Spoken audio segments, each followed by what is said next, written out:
What would you do if the most dangerous man in the city was the only one who made you feel safe? She whispered. Don't let him take me back with blood on her hands, rain in her hair, and a terror so deep it no longer looked like fear. In the back alleys of New Orleans, Clara Bennett wasn't running from heartbreak.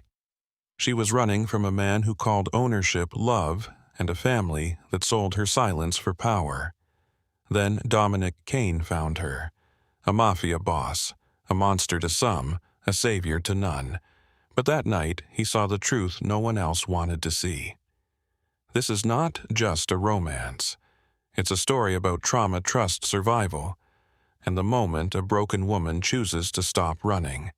Watch until the end like this video and comment where you're watching from. The rain kept falling after Clara disappeared into the back seat of Dominic Kane's SUV, as if New Orleans itself was trying to wash the blood from the alley before morning could find it. Dominic sat beside her in silence. Clara's head rested against the leather seat tilted slightly toward the window. Rainlight moved across her face in broken silver lines. Her lips had lost color. One hand stayed pressed weakly beneath her ribs even after unconsciousness had taken the rest of her. Her fingers were curled around nothing, as if she was still holding on to the last piece of herself. Ray Cole drove with both hands on the wheel and his eyes moving between the street and the rearview mirror. "Boss," he said quietly. Dominic did not look up. "She's losing blood, I know. We pass Mercy General in 6 blocks. No hospitals." Ray's jaw tightened, but he did not argue right away. That was one reason Dominic had kept him close for almost 20 years. Ray knew when silence meant thought, when thought meant decision, and when decision meant the conversation had already ended. Still, he tried once. "If Hale has cops bought, I get it. But if she dies in the back of this car, none of that matters." Dominic looked down at Clara's face. Her eyelashes trembled against her cheeks. A bruise darkened along her collarbone. Rainwater had soaked her hair and turned the loose strands into black ribbons across her skin. The coat around her shoulders was too large, swallowing her whole. "She won't die." Ray glanced at him again. "You sound certain." Dominic placed 2 fingers lightly against Clara's pulse, careful not to wake her, careful not to take more contact than necessary. "I am." Outside Bourbon Street was still breathing. Music leaked from late bars. Tourists stumbled beneath balconies, laughing too loudly, holding plastic cups wrapped in the warm stupidity of people who believed danger only existed on the news. A woman in a red dress stood beneath an awning, smoking and watching the rain. A delivery truck hissed through standing water. Somewhere, a trumpet played one sad note and let it hang there. Clara did not belong in that noise anymore. She belonged nowhere yet. Dominic took out his phone and made one call. The man answered on the second ring, voice rough with sleep and age. "Someone better be dying. Not if you get to my place in 15 minutes. A pause. Then the sleep left the voice. How bad? Knife wound under the left ribs. Blood loss, shock, old injuries. Old Dominic looked at the bruises on Clara's arms. "Yes," the man exhaled. 15 minutes. Bring everything, I always do." Dominic ended the call. Ray turned off Canal and drove toward the warehouse district where the buildings grew heavier, older, more private. New Orleans changed after midnight if you knew where to look. The party stayed behind in the French Quarter, loud and careless, while the real city showed itself in locked doors. Dark windows, river fog, and men who moved money through places no tourist ever photographed. Dominic's building stood near the river, a restored brick warehouse with no name on the entrance and no public listing for the top floor. The lobby had marble floors, brass lamps, and security cameras that did not feed into any system outside Dominic's control. The night guard stood when he saw the SUV pull under the private canopy. His eyes dropped to Clara. Only for 1 second. Dominic saw it. The guard looked away at once. Smart man. Ray opened the rear door. Dominic slid one arm beneath Clara's knees and the other behind her shoulders. She made a small sound when he lifted her. Not a cry, not even a word. Just a broken breath caught somewhere between pain and memory. He froze. Her body stiffened even unconscious. Dominic lowered his voice near her ear. "You're not going back." The tension did not leave her completely, but her hand loosened against his shirt. Ray watched without speaking. The elevator opened straight into the penthouse. It was a place built for a man who trusted almost nothing. Floor-to-ceiling windows looked over the Mississippi.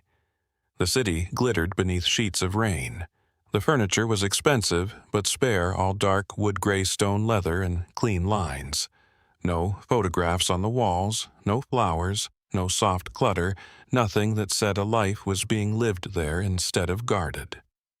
Dominic carried Clara to the living room sofa. Not the bedroom, never the bedroom. A bed could mean too many things to a woman who had begged not to be taken back. He laid her down with care, keeping pressure away from the wound. Blood soaked into the cream fabric almost instantly. He did not look at the stain. He looked at her face. Ray moved toward the hallway. "I'll bring towels. Only women on this floor tonight." Ray stopped. There are no women on this floor, then no one comes up except Hargrove. Ray nodded once. "What about the men downstairs? Double the perimeter. Pull footage from Decatur and Chartres. Find the black SUV. Find who spoke in the alley. Find every Hale property within city limits. And if Hale calls Dominic removed his wet coat from Clara's shoulders and replaced it with a clean throw blanket from the chair. Let him hear silence." Ray disappeared into the service hall. Dominic went to the kitchen, washed his hands, and watched red water spiral down the sink. It was not the first time blood had followed him home. It was not even close. But this blood sat differently in his chest. Maybe because she had not asked for revenge. She had asked not to be returned. That was a simpler request, and a more damning one. Dr. Samuel Hargrove arrived 17 minutes later, wearing a raincoat over wrinkled scrubs, carrying a black medical bag, and the permanent expression of a man who had seen too much to waste emotion before he understood the damage. He stepped out of the elevator and looked at Dominic. Alive. Yes, for now is not the same thing as yes. Dominic said nothing. Hargrove moved to the sofa, snapped on gloves, and leaned over Clara. The moment his hand came near the blanket, Clara's whole body jerked. Her eyes opened, not fully, just enough. Panic flooded them before understanding did. She tried to push herself away and cried out when the wound pulled. Dominic was beside her at once, but not too close. Clara. Her gaze snapped to him. For a second she did not know him. She saw only height shadow man room pain. Her breathing sharpened. Dominic lowered himself into the chair across from her instead of standing over her. "You're in my home. The door is behind you. The elevator is locked from outside access, not from inside departure. No one is going to touch you without permission." Hargrove paused. Hands lifted where she could see them. Clara looked at him. Then at the room. Then at Dominic again. Her voice came out scraped raw. "Who is he, doctor?" "Samuel Hargrove. He's here to close the wound under your ribs." Her fingers tightened around the blanket. "No." Hargrove opened his mouth, but Dominic spoke first. "Then he waits." The doctor looked at him sharply. Dominic did not blink. Clara stared at him as if she had never heard that word honored before. No, a small word. A word men like Preston Hale treated as an insult. A word her father had treated as childish noise. A word that had cost her bruises, apologies, locked rooms, and years of swallowed screams. Dominic leaned forward slightly. elbows on his knees, palms open.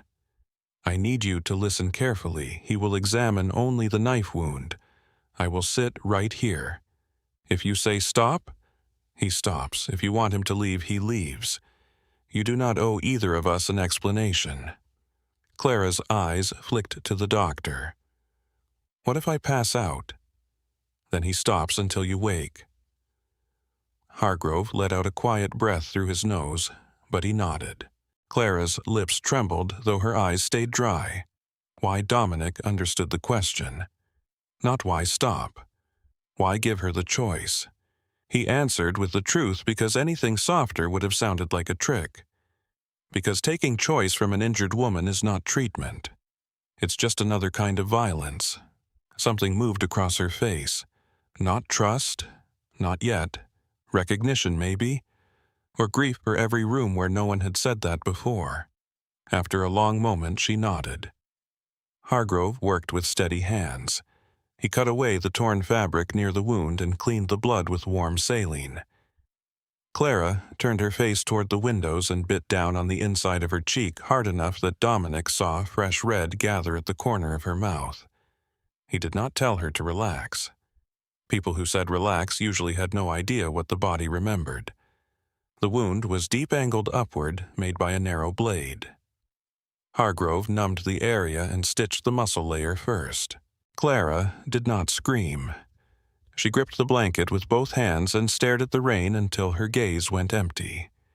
Dominic knew that look. He had seen it on soldiers after gunfire, on men who had survived basements, on his sister Grace when she was 17 and came home from a party with a split lip she lied about because she thought Dominic would kill someone if she told the truth. He had almost killed someone anyway. Hargrove finished the internal sutures, then the external ones. He covered the wound with sterile gauze and taped it with precise fingers. 14 inside, he said. 9 outside. She'll need antibiotics, pain control fluids, and rest. Clara did not react. Her eyes had closed again, though her breath remained shallow. Hargrove checked her pulse, then glanced at Dominic. Kitchen. Dominic stood and followed him. In the kitchen, the light was warmer, but Hargrove's face was not. That knife missed the lung by less than an inch. Dominic's expression did not change. Hale. The doctor pulled off his gloves. I don't know who Hale is, but whoever did this wanted pain, not a quick death. Dominic looked toward the living room. And the old injuries, Hargrove was quiet for a moment. There are healed rib fractures, more than one.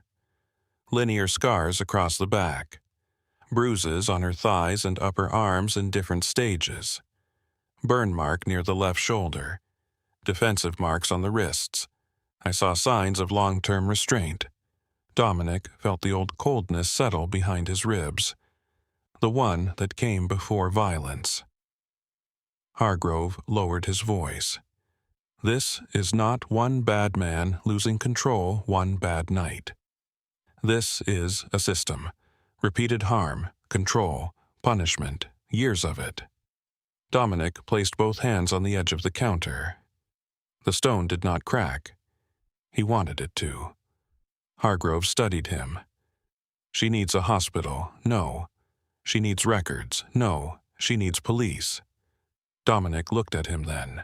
And if the police take her statement before she can speak without shaking, if Hale owns the first responding officer, if a report puts her location in a database before sunrise. Hargrove held his gaze. You're assuming a lot. I'm alive because I assume early.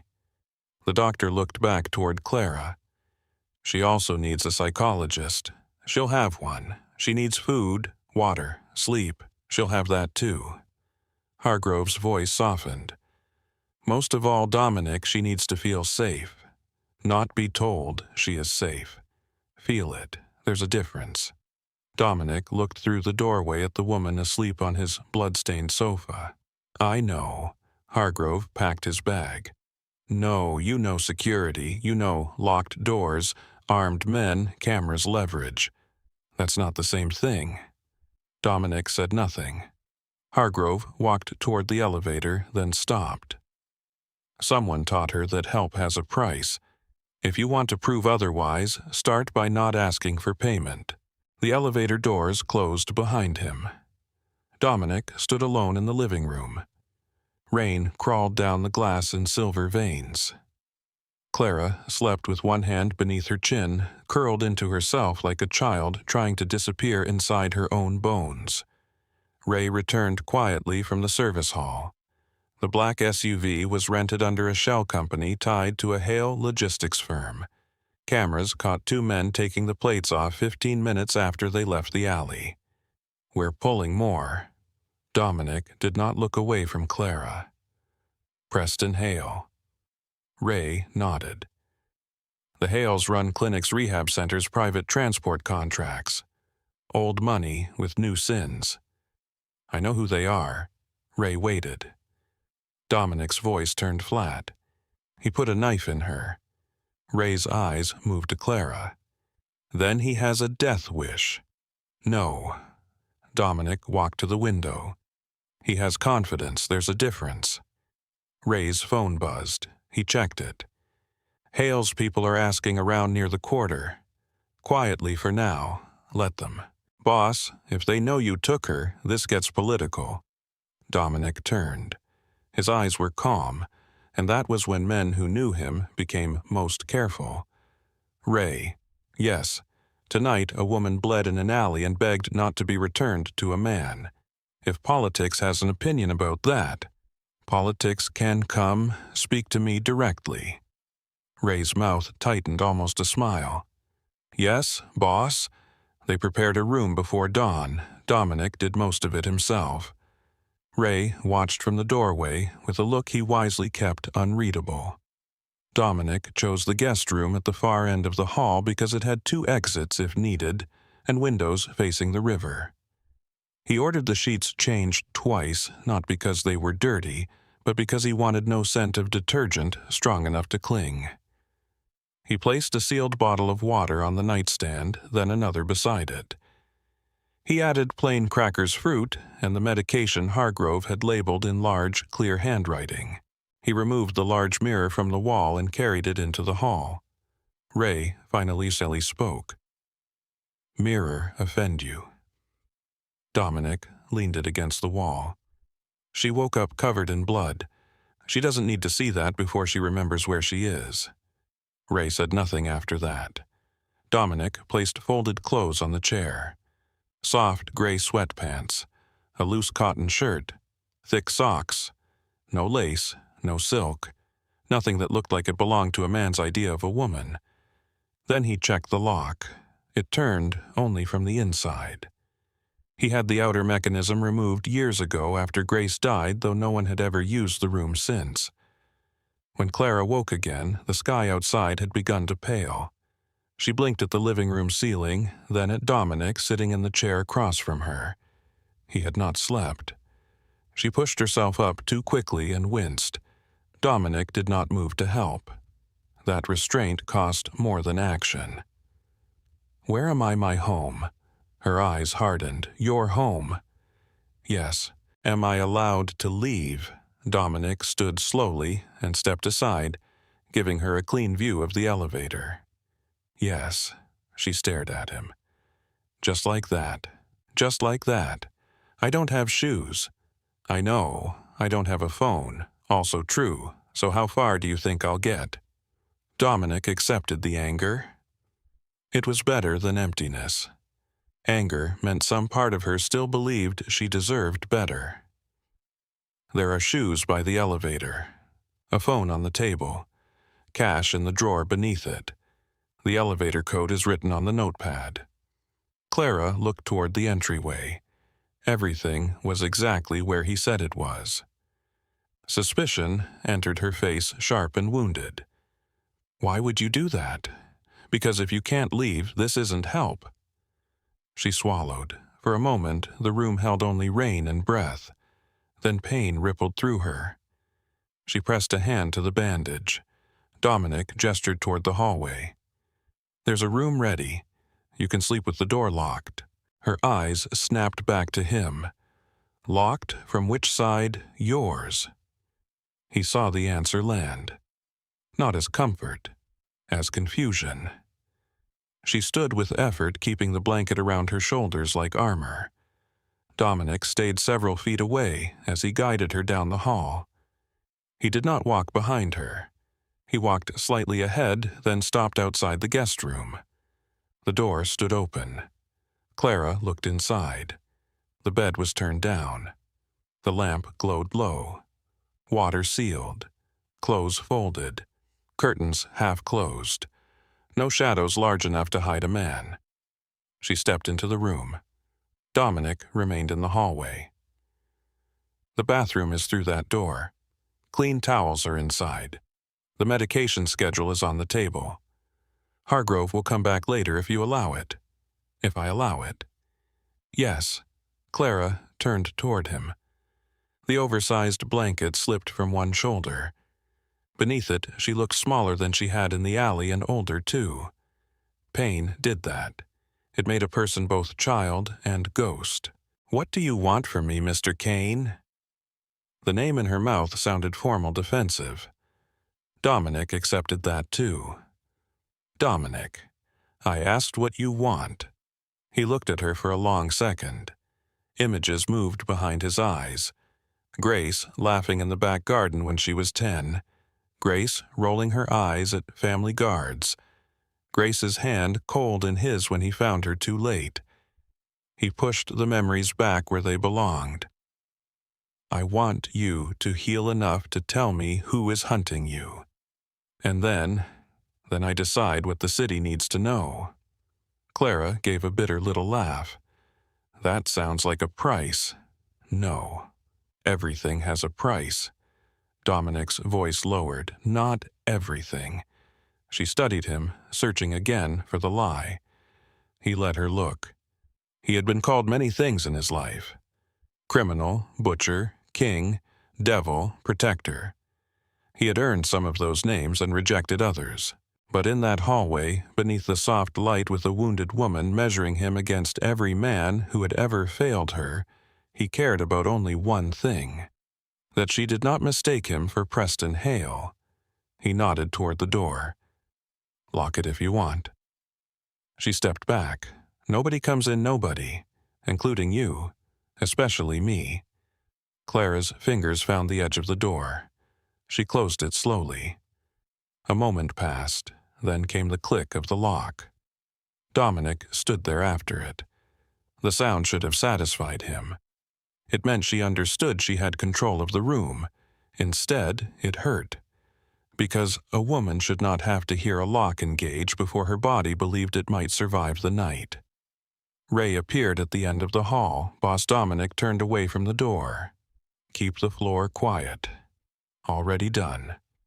No one knocks. Ray nodded. No one knocks. 3 days passed like that. Dominic left food outside Clara's door at 7, 1, and 7 again. He did not knock. He tapped 2 fingers gently against the floorboards and walked away. Sometimes the tray came back untouched. Sometimes the water was gone. Sometimes only half a piece of toast had been eaten, torn into small bites as if eating too much felt dangerous. He noticed every change. Not as surveillance. As apology to a dead sister who had once stopped eating and called it being busy. On the first day, Clara said nothing. On the second, he heard the shower run for 6 minutes, then 10. Then stop suddenly, followed by a quiet sound he did not let himself define. On the third night, he sat in the living room with financial reports open on his tablet and read the same sentence for 20 minutes. The penthouse felt different with her behind that door. Not warmer, not yet, but less dead. At 2 in the morning, the bedroom door opened. Dominic looked up. Clara stood in the hallway wearing the gray sweatpants and loose shirt he had left. The clothes hung on her frame. Her hair was damp, combed back from her face with her fingers. The bruises had darkened before beginning to fade, turning from purple to green at the edges. She looked at the empty space around him before she looked at his face. He understood. She was measuring exits. He placed the tablet on the table. No sudden movement.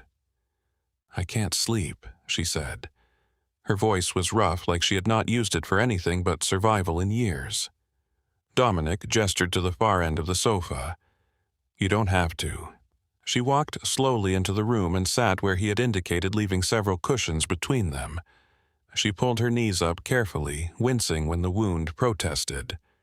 The city beyond the glass was wet and shining. The river moved in the dark like something alive and ancient. For a while, neither of them spoke.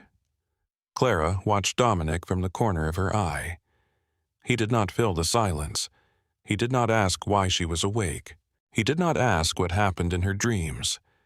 He did not offer comfort that would have made him feel generous and her feel cornered. He simply stayed. After nearly an hour, Clara said, "You always this quiet?" Dominic looked toward the window. No. What changed? He considered lying, not because the truth was dangerous to her, because it was dangerous to him. "My sister used to say I talked too much." Clara's gaze shifted to him fully. Used to Dominic's face did not move. She died. The words landed softly between them. Clara did not say she was sorry. He was grateful for that. Instead, she looked back at the city. People always say sorry when they don't know where else to put the silence. Dominic glanced at her. Yes. Does it help? No. She nodded, as if that confirmed something she already knew. Minutes passed. Then she asked, was she younger, Hess? How much? 20 years younger than I am. She was 22 when she died. Clara pulled the blanket tighter. I have a sister. Dominic did not react, though every part of him sharpened. She alive? Clara's mouth trembled once. Yes. The word carried fear. Dominic heard it. He let the silence remain. Clara did not say more. Eventually, her breathing changed. Her head tilted against the back of the sofa. Sleep took her, not gently but completely, the way exhaustion takes a body it has been chasing for years. Dominic waited until he was sure. Then he rose and took another blanket from the closet. He approached from the front, staying in her line of sight in case she woke. He laid the blanket over her without touching her. Her face softened by one small degree. Dominic returned to the chair across from the sofa. He closed his eyes near dawn. He did not sleep. But for the first time in years, the warehouse in his memory stayed far away. The next morning, he made coffee by hand. Ray hated that about him. His men found it strange that a man who could order entire blocks emptied with one phone call insisted on grinding beans himself. Dominic liked the routine. The weight of the kettle. The bloom of the coffee. The patience required before the press went down. Simple things did not ask for blood. Clara appeared in the kitchen doorway while the coffee steeped. Dominic sensed her before he saw her. She had washed her face. Her hair was tied at the nape of her neck. The swelling around one eye had eased enough for him to see the color clearly now. Hazel, with green near the center. She looked at the coffee, then at him. You make your own. Yes. No servants, no. Doesn't seem very Mafia. Dominic almost smiled. Almost. I'll work on being more theatrical. Something small passed across her face. Not a smile either, but close enough that the room noticed. He took a mug from the cabinet and set it on the island handle facing her. Cream is in the fridge. Sugar in the drawer to your left. She approached carefully. Every movement still carried pain, but she was standing straighter than the day before. She poured coffee with both hands around the pot as if warmth itself might steady her. After a sip, she asked, Who are you really? Dominic leaned against the counter. You know my name. I know names can be costumes. He looked at her over the rim of his mug. That's true. So Dominic set the coffee down. I run the Kane family, I know that part. Then, what are you asking? Clara held his gaze. I'm asking what kind of man finds a bleeding woman in an alley and brings her home without asking what he gets for it. Dominic did not answer quickly. Outside, morning spread over New Orleans in pale gold. The rain had stopped leaving. The glass streaked, and the city rinsed clean enough to pretend nothing ugly had happened overnight. Finally, he said, "The kind who was once too late." Clara's fingers tightened around the mug. "For your sister." Dominic nodded once. She looked down into her coffee. "I'm not her. I know." "Do you—" The question cut cleaner than accusation. Dominic accepted it. "Yes." Clara studied him, then looked toward the hallway toward the room with the lock that only turned one way. "My sister's name is Lily." Dominic said nothing. If he moved too fast, the moment would disappear. Clara swallowed. "She's 16. The name stayed in the kitchen like a match held near gasoline. Dominic's voice was quiet when he answered. "Where is she?" Clara looked out at the city, and for the first time since the alley fear came back into her face with full force. "With my father." Dominic felt the old machinery inside him begin to turn. Names, places, threats, roots, men, weakness, but he did not let any of that show. Clara was not giving him a mission. Not yet. She was giving him a piece of the wound. So he only asked, "Is she safe?" Clara's laugh was silent. Her eyes shone, but no tears fell. No. The coffee between them cooled. Dominic pushed his mug away. "Then, when you're ready, you tell me why." Clara looked at him. There it was again. That disbelief. That grief. That strange, fragile anger at being offered patience after years of force. She set her mug down carefully. "If I tell you, you'll want to kill him." Dominic's face remained calm. "Probably." Her eyes searched his. "And if I ask you not to?" For the first time, Dominic had no answer that felt simple. The city hummed beneath them. The river moved. Somewhere in New Orleans, Preston Hale was looking for a woman he thought he owned. Somewhere else, a 16-year-old girl named Lily was sleeping in a house that might already be closing around her. Dominic looked at Clara and spoke the only truth he trusted. "Then I'll listen before I decide." Clara held his gaze for a long time. Then she turned back toward the window, both hands around the coffee mug shoulders tense beneath borrowed clothes. When she spoke again, her voice was low, steady, and filled with the kind of pain that had waited years for a room quiet enough to hear it. "His name is Preston Hale." Clara said it as if the name had been sitting behind her teeth for years, sharp enough to cut her every time she tried to swallow it. Dominic did not move. The kitchen remained still around them. The coffee had gone cold on the island. Morning light spilled through the windows, soft and gold touching the marble floor. The steel appliances, the river beyond the glass. It made everything look clean. Clara hated that. Clean rooms had always been the best places to hide dirty things. Dominic waited. Most men did not know how to wait.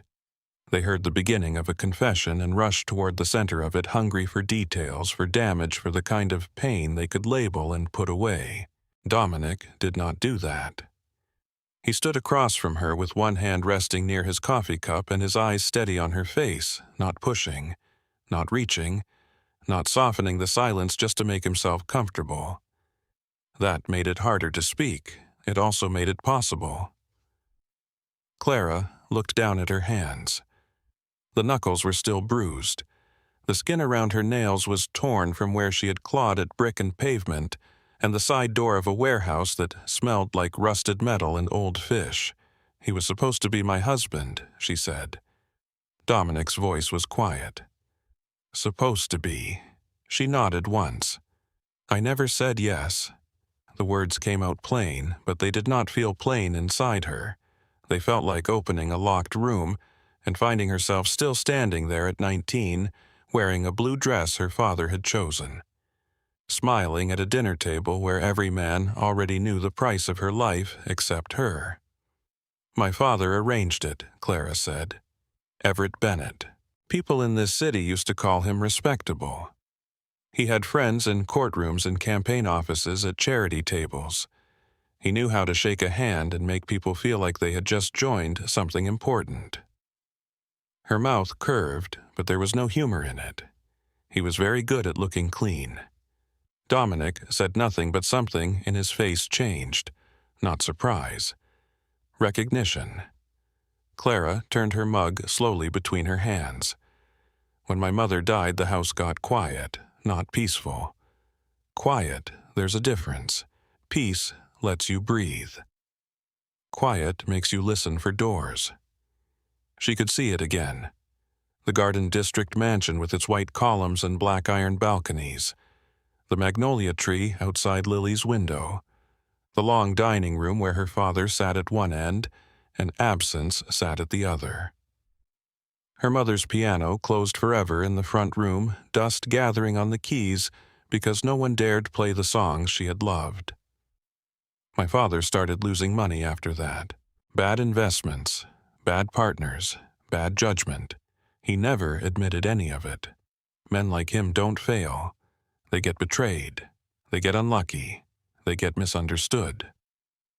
She looked at Dominic. Then Preston Hale came into our lives. The name thickened the air.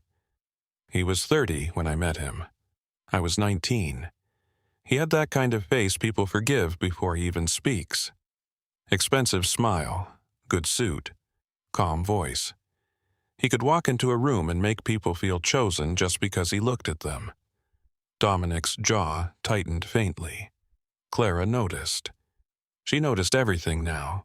At first, he was kind, she said. Or he performed kindness well enough that I could not tell the difference. Preston brought flowers, not roses. Roses were too obvious. He brought white tulips the first time, saying roses were what lazy men bought when they wanted credit for romance without thinking. He opened doors. He listened when she spoke. He asked about books she liked. He remembered the names of her professors. He sent coffee to her campus library during exam week. And Clara, motherless and lonely and starving, for someone to see her as more than a bargaining chip in her father's ruined empire, believed him. I thought attention was love, she said. That was my first mistake. Dominic's voice came low. That was not your mistake. She looked up. The correction should have felt comforting. Instead, it made something ache. She looked away before it could show. The engagement dinner happened at Commander's Palace. Private room. My father wore his best cufflinks. Preston's father gave a toast about legacy and family. Everyone laughed. Everyone drank. I remember sitting there with a ring on my finger that felt heavier than my whole hand. Her thumb moved over the place where the ring used to be. I asked my father later what would happen if I said no. The memory came with the smell of cigar smoke and bourbon. Everett had stood by the library window not looking at her, his reflection thin and pale in the glass. "You are not a child, Clara." That had been his answer. Not comfort, not rage, just dismissal. He told me families like ours survive through alliances. He said love was a word poor people used when they had nothing to protect. Dominic's eyes darkened. And Preston. He waited 2 weeks before he hit me. The kitchen seemed to shrink. Clara did not cry. She had told herself she would not. Not because tears were weakness. She knew better now. Tears were honest. But the memory of that first slap had always lived in her body with such precision that crying felt too small for it. It was after a fundraiser. I laughed at something another man said. That was all. In the car, Preston was quiet. Too quiet. I thought he was tired. When we got back to his house, he asked if I enjoyed embarrassing him. Her breath slowed. I said I didn't know what he meant. She could still hear the sound, skin against skin, a sharp crack that seemed impossible at first, like her mind rejected the event before her face began to burn. He slapped me so hard, my earring cut the side of my neck. Dominic looked at the place near her throat, though the mark had been gone for years. What did he say? After Clara laughed once. Soft. Empty. He apologized beautifully. Preston had knelt in front of her on the bathroom floor, holding ice wrapped in a towel against her cheek. His voice had trembled. His eyes had filled with tears. He told her he had never done anything like that before. He told her he was under pressure. He told her he loved her so much that the thought of losing her made him lose himself. He made me comfort him, Clara said. That was the part I did not understand until much later. He hurt me, then made me responsible for his shame. Dominic looked down at the counter. His hand had curled into a fist. Clara kept talking because stopping now meant the room might close again. The second time was a month later. A punch to the stomach. No mark anyone could see. The third was with a belt. He learned quickly. Or maybe he already knew. Never the face after that first time. Never the hands if I had an event. Back, ribs, thighs, upper arms. Places covered by dresses. Places polite people never ask about. Her voice flattened. He liked control more than pain. Pain was just the language he used. Dominic's eyes lifted to hers. What about your father? Clara's expression hardened. He knew enough. That was the truth. Everett Bennett had never walked into a room while Preston held her down. He had never seen the belt raised. He had never watched Clara fold herself into the corner of a bathroom trying to breathe around a cracked rib. But he had seen her flinch. He had seen the long sleeves in summer. He had seen Preston grip her wrist too tightly at dinner and watched Clara's face go still. He knew enough. He told me marriage was difficult, Clara said. He told me powerful men needed patience. He told me not to provoke him. Dominic's voice was nearly a whisper. And your sister. At that, Clara's control broke in one visible place. Her mouth trembled. Only once. Lily was 11 when the engagement happened. She thought Preston was charming. He brought her books, asked about school, called her little bird. Clara closed her eyes. She adored him at first. That's what makes me sick. Dominic stayed quiet. By the time she was 14, she stopped liking him. She noticed too much. Lily has always been smart in ways people underestimate. She saw me wince when I sat down. She saw Preston's face change when a waiter smiled at me. She asked me once if I was afraid of him. Clara opened her eyes. I lied. The admission sat between them like broken glass. I told her no. I told her grown-ups had complicated relationships. I sounded just like my father. Dominic said you were surviving. I was teaching her to doubt what she saw. Her voice sharpened not at him, but at herself. That is what men like Preston do. They don't just hurt you. They make you participate in hiding it. They turn your silence into evidence against you. Dominic absorbed that without speaking. Clara looked toward the window. The river moved beyond the glass wide and brown and patient. Preston knew Lily was the only thing I would still fight for. So he used her. She heard his voice again, smooth as cream over poison. Little sisters are fragile, Clara. The world is full of accidents. He never had to say exactly what he meant. He liked letting my imagination do the work. If I refused him, Lily's driver changed. If I argued, he appeared at her school. If I talked about leaving, he would send me a photo of her walking into ballet class. Dominic's face went utterly still. That was worse than anger. Clara saw it and continued before fear could stop her. 3 weeks before the alley I found the files. Dominic leaned forward slightly. How he got drunk after a dinner with 2 men from Houston. Not happy drunk, careless drunk. He passed out in his study with his laptop open. The study had always smelled like leather cigar smoke and Preston's cologne. Dark shelves, locked drawers, framed charity awards on the walls, photos of Preston shaking hands with mayors, judges, pastors, men who smiled beside him and called him generous. Clara had entered barefoot. Every board under her feet felt too loud. I was not looking for proof at first, she said. I was looking for his mood. Dominic's brow moved faintly. She explained, I used to check his messages when I could. Not because I cared who he slept with. I stopped caring about that years ago. I needed to know what version of him would wake up. Angry, suspicious, bored. If I knew early enough, sometimes I could shape the day around it. Dominic's voice was low. That's not living. No, she said. But it kept me alive. The laptop should have been locked. It was not. Preston's email was open, then a folder synced to a private server. Clara had seen enough of his business over the years to recognize fake invoice language shell companies' coded initials. At first, it looked like money laundering through luxury rehabilitation clinics along the Gulf Coast. Then she opened the transport files. Medical supply routes, patient transfers, private ambulance services, offshore invoices, photographs, names, ages. Some of the girls were young enough to still have braces. Clara gripped the counter as the memory returned.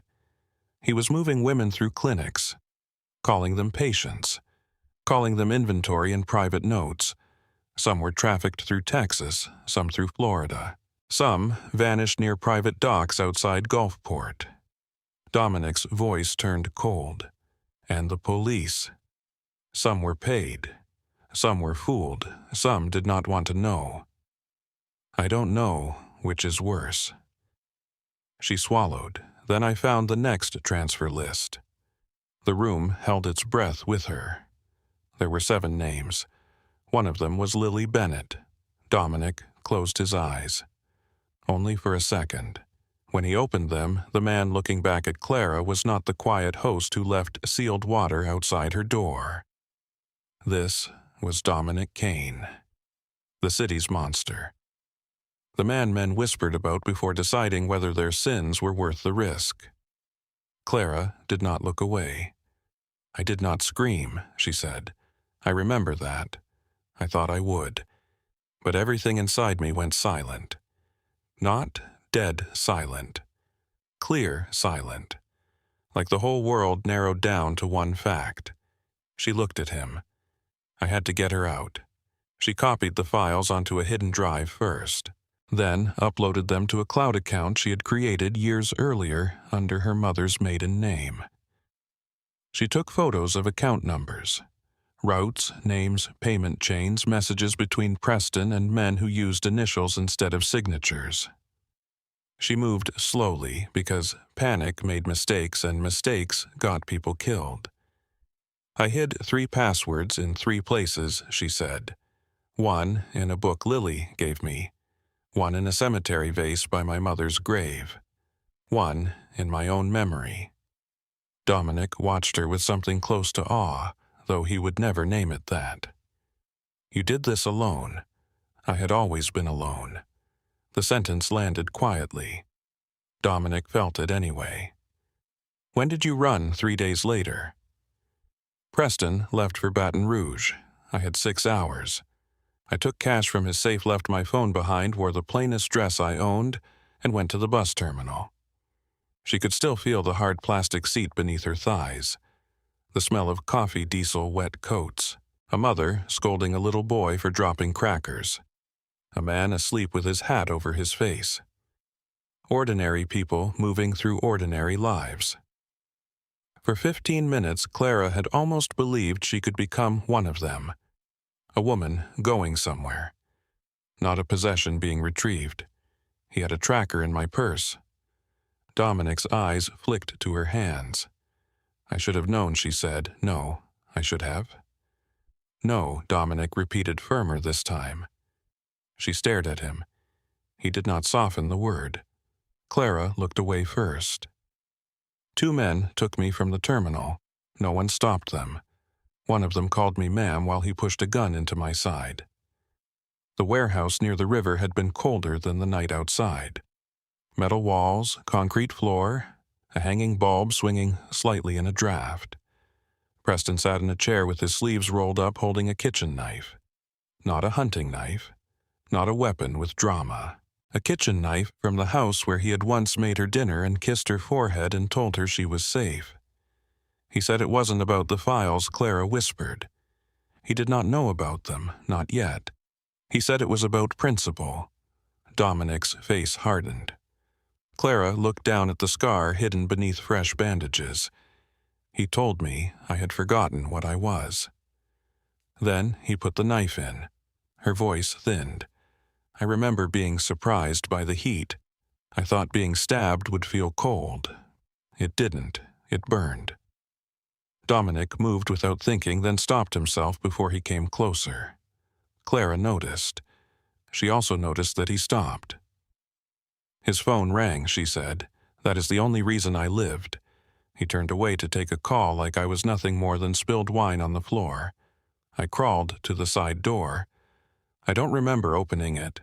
I remember rain. I remember running. I remember thinking if I stopped, Lily was gone. Her eyes met his. Then you were there. Dominic said nothing. The silence after her story was different from the silences before. It was not empty. It was full of everything she had survived. Clara wrapped both hands around the coffee mug, though it had long gone cold. Now you know. Dominic turned toward the windows. For a long time he watched New Orleans pretend to be beautiful. Then he said, "My sister's name was Grace." Clara did not move. She was 22, smart, stubborn, better than the rest of us by miles. She wanted to be a public defender. Can you imagine that a Kane girl standing in court trying to save people from men like me? His mouth shifted almost a smile, but grief killed it before it lived. She hated this life. Hated the guards. Hated the cars. Hated that my name followed her into rooms before she got to introduce herself. Clara listened the way he had listened to her. No interruption.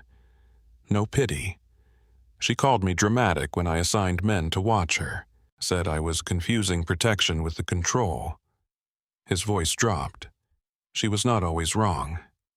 Dominic's hand rested against the glass. One of my father's old partners tried to pressure me during a territory dispute. I was in Dallas for a meeting that should have been a phone call. They took Grace outside her apartment. Clara's breath caught. Dominic kept looking at the city. My phone was on silent. Flight delayed by weather. Car got stuck behind an accident on I-10. 40 minutes. That is what I was late by. The number sounded ancient in his mouth. 40 minutes. Not long enough to build a life. Long enough to end one. They left her in a warehouse by the river, he said. When I found her, there was nothing left for me to do except become the kind of man no one would test that way again. Clara's voice was soft. Is that why you made your rules? Dominic nodded. No women. No children. No trafficking. No forced debt through family. No business that turns bodies into currency. My father thought rules were weakness. I made them law. And if someone breaks them, Dominic turned from the window. They learn why people follow them. Clara studied him. For the first time she saw the grief beneath the control, not as softness, but as structure. Dominic Kane had built an empire around the shape of his sister's absence. Every locked door, every armed man, every cold decision carried the same silent sentence. Never again. Is that why you helped me? She asked. Because I looked like a ghost you already knew. Dominic looked at her for a long time. At first, the honesty hurt. Then he added, "Not now." Clara's fingers tightened around the mug. "What am I now?" Dominic did not answer with romance. He did not give her a pretty lie to place over an ugly truth. "I don't know yet." The words should have disappointed her. They did not. They felt clean. "But I know this," he said. "When you walked out of that room last night, this place sounded different." Clara looked around the penthouse. Cold stone, dark wood, windows full of river light.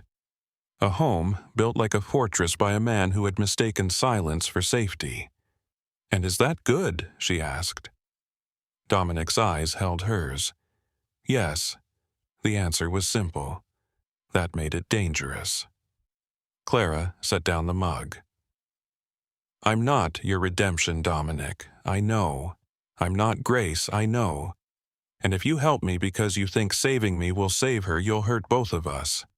Dominic took that in without defense. Then he said, "Grace is dead. I know that every morning before I open my eyes." Clara's throat tightened. "I'm sorry." He looked at her. This time the words did not feel empty. "Thank you." A phone buzzed somewhere in the hallway. Then footsteps approached. Ray appeared at the kitchen entrance, his face grave, his body held too still. Dominic turned. What Ray glanced at Clara, then back at Dominic. "We found Hale's men near the bus terminal and 2 more asking questions in the quarter." Dominic's voice stayed even. That was expected. Ray's jaw tightened. "There's more." Clara felt the room change before he said it. Ray looked directly at Dominic. "They know she's alive." Dominic did not move. Clara's hand went to the bandage beneath her ribs. For one breath she was back in the warehouse, hearing Preston's calm voice, seeing the knife in his hand, smelling rain and blood and old concrete. Then Dominic stepped between her and the hallway without making it look like a cage. His voice was quiet enough that only she could hear it. "Breathe, Clara." She did, once, then again. And when she looked up, she was still afraid. But she was not alone in it. Fear did not leave Clara that morning. It stayed with her through breakfast, through the low voices coming from Dominic's study, through the way Ray moved men around the building without ever raising his voice. It sat beneath her ribs beside the stitches, pulsing whenever the elevator hummed or a phone rang too suddenly. Preston knew she was alive. That fact did not crash into the room once and disappear. It breathed there. It waited. Dominic did not tell her not to be afraid. That was one of the first things she noticed. He did not say Preston could not reach her. He did not promise what no one could promise. He only changed the shape of the penthouse around her so that fear had fewer places to hide. More guards were placed downstairs, but none came up unless Dominic called. The cameras were checked, but the screen stayed inside his study, away from her sight. Ray carried a radio in his jacket and stopped speaking when Clara entered a room, not because he was hiding things from her, but because Dominic had said quietly, "She has heard enough men discuss her life as if she isn't standing there." Clara heard that from the hallway. She pretended she had not. It warmed something in her anyway. The first week after Preston's men were seen in the quarter passed slowly. Clara's body healed in small, stubborn ways. The swelling around her eye faded. The bruises yellowed at the edges. The knife wound pulled less when she stood. Dr. Hargrove returned twice, always waiting outside the bedroom door until Clara said he could enter. The first time he changed the bandage, her hands shook so badly that Dominic turned his chair toward the window. Clara noticed.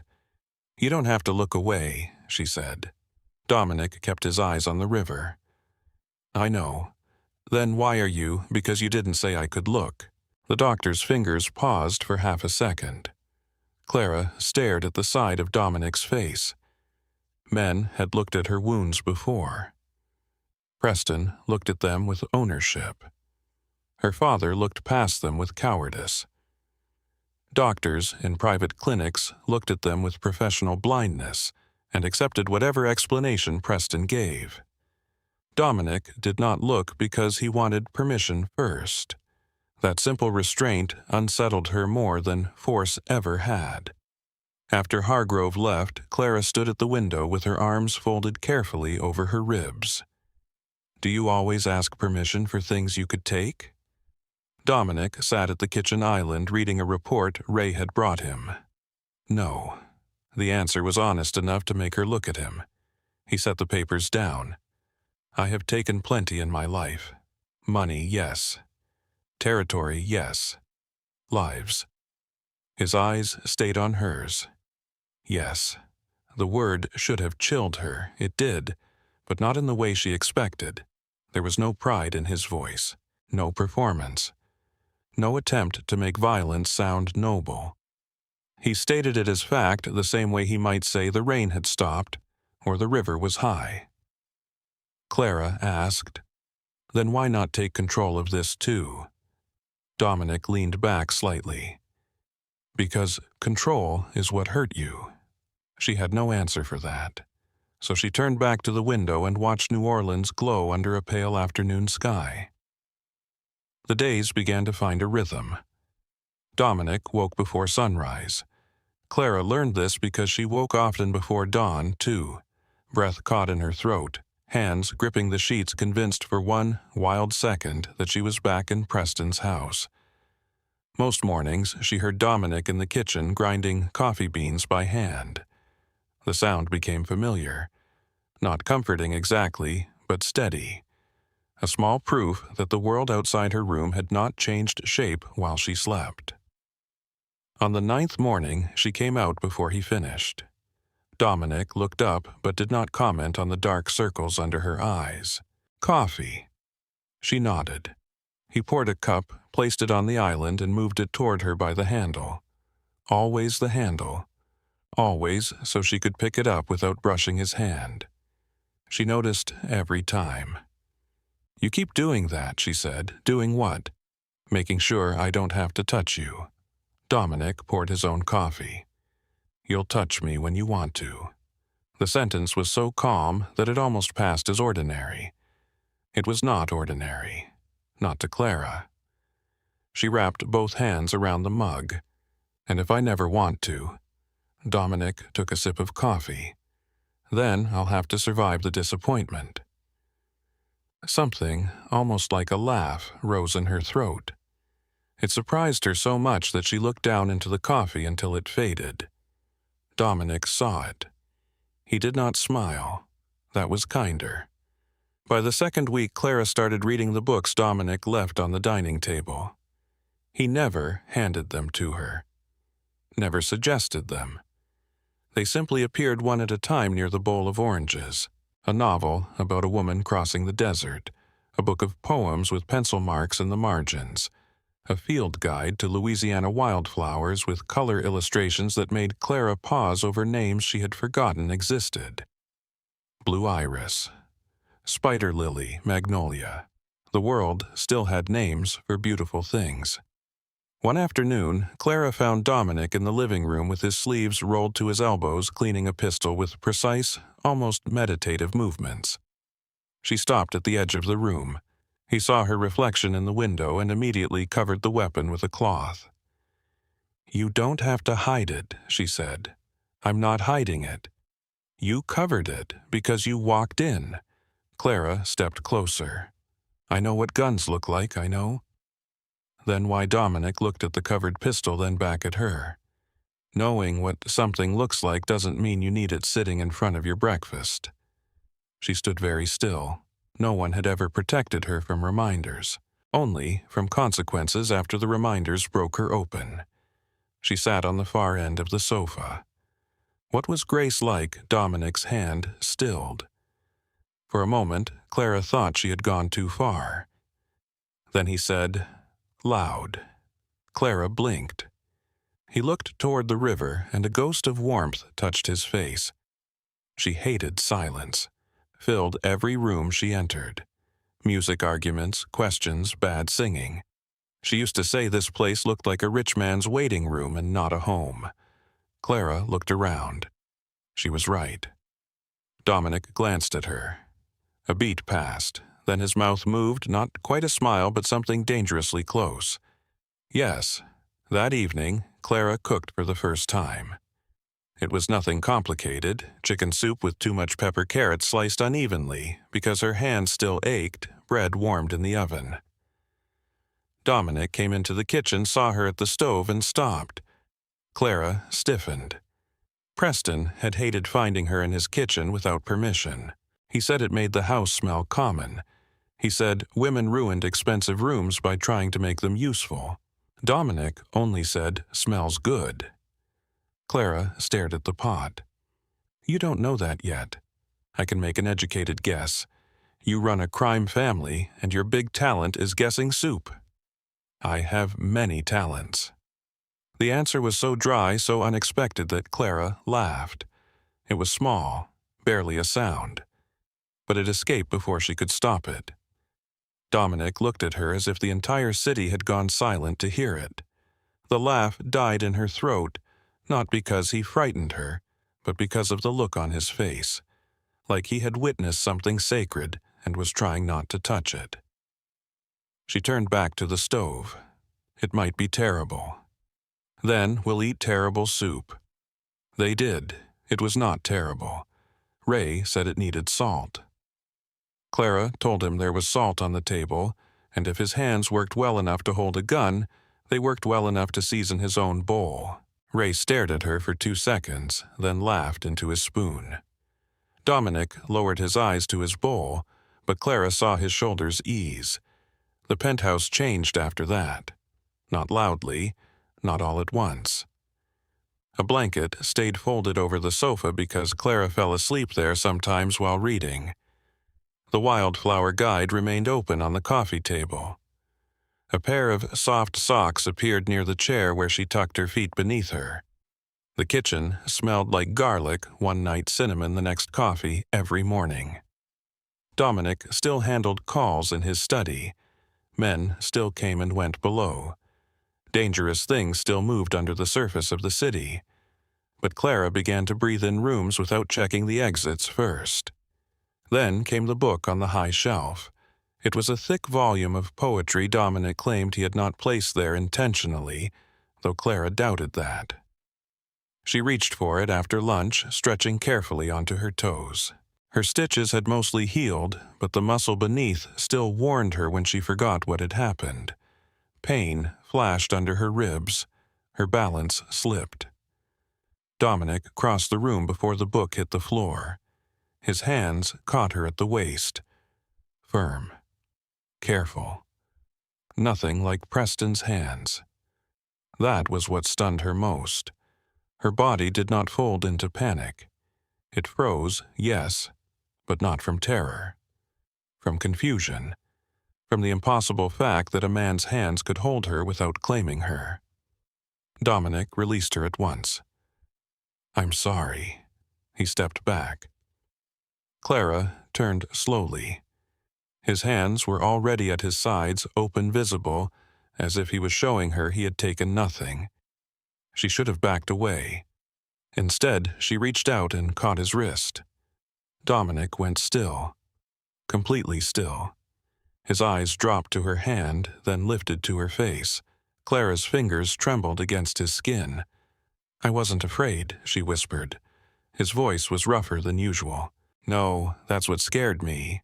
Dominic did not move closer. He did not make the moment into something it was not ready to become. "We can stand here until it stops scaring you." Clara's eyes burned. "That could take a while. I have time." For several breaths, they stood in the quiet living room with the fallen poetry book open at their feet. Outside, the river moved under a gray sky. Inside, something delicate shifted its weight. Clara let go first. Dominic let her. That mattered as much as the holding. Neither spoke of it that night. They ate in the kitchen. Ray came by with updates and pretended not to notice the charge in the air. Dominic remained careful. Clara remained quiet, but when she passed behind his chair to put a cup in the sink, she did not step as far around him as she usually did. Dominic noticed. He noticed everything about her, but he had learned to treat noticing as a private act, not a possession. 3 floors below, Owen Pike sat in the security office and watched a camera feed with a dead phone in his pocket. Owen had worked for Dominic for 6 years. He was good at being overlooked. Thin face, tired eyes, soft voice. He fixed access panels, checked blind spots, updated camera loops, and remembered birthdays no one else remembered. Ray trusted him enough to stop checking his work twice. That was the problem with useful men. They became furniture, and furniture heard things. Owen owed money in 3 cities. Cards first, then sports, then a private game in Biloxi where the men smiled too much and lent too easily. His mother's treatments had made the debt impossible. Preston Hale found the pressure point and pressed with surgical patience. At first, Owen gave him nothing important. A delivery schedule, a staff rotation, confirmation that Dominic had taken in a woman. Then, Preston sent a photo of Owen's mother leaving dialysis. Not threatened, just proof. The message beneath it read, "I know what love costs." After that, betrayal began to feel like arithmetic. 1 camera loop, 1 service elevator delay, 1 locked door left believing it was locked. Owen told himself no one had to die. Men always lied to themselves before selling blood. The attack came at 3:17 in the morning. Clara woke before the alarm because she heard footsteps, not Dominic's. She knew his walk now, heavy enough to announce himself. Even when quiet, Dominic moved like a man who had no interest in sneaking through his own life. These steps were different. Soft, fast, wrong. Her eyes opened in the dark.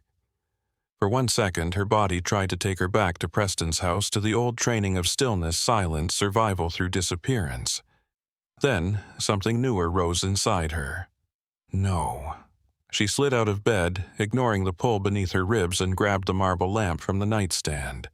It was heavy enough to hurt her wrist. Good. The door opened. A man entered with a syringe in one gloved hand. He looked toward the bed. Clara swung with everything she had. The lamp struck his jaw with a wet crack. He fell against the dresser, knocking over the water bottle. Clara did not wait to see if he rose. She ran into the hall. The penthouse had become a nightmare of muffled violence. A guard lay near the elevator, alive but shaking from a stun charge. Another fought a masked man near the kitchen. Glass glittered across the floor. The alarm lights pulsed silently red against the walls. At the far end of the room, Dominic stood between 3 attackers and the hallway to Clara's room. He wore black pants and a white shirt open at the throat sleeves, rolled gun in one hand. Blood marked his mouth. His eyes found Clara instantly. "Behind me." The command was sharp. Old Clara might have obeyed. Knew. Clara looked at the fallen guard, grabbed his second weapon with shaking hands, and pressed herself against the wall. "I'm not hiding under a bed again." Dominic's gaze flicked to the gun in her hand, then to her face.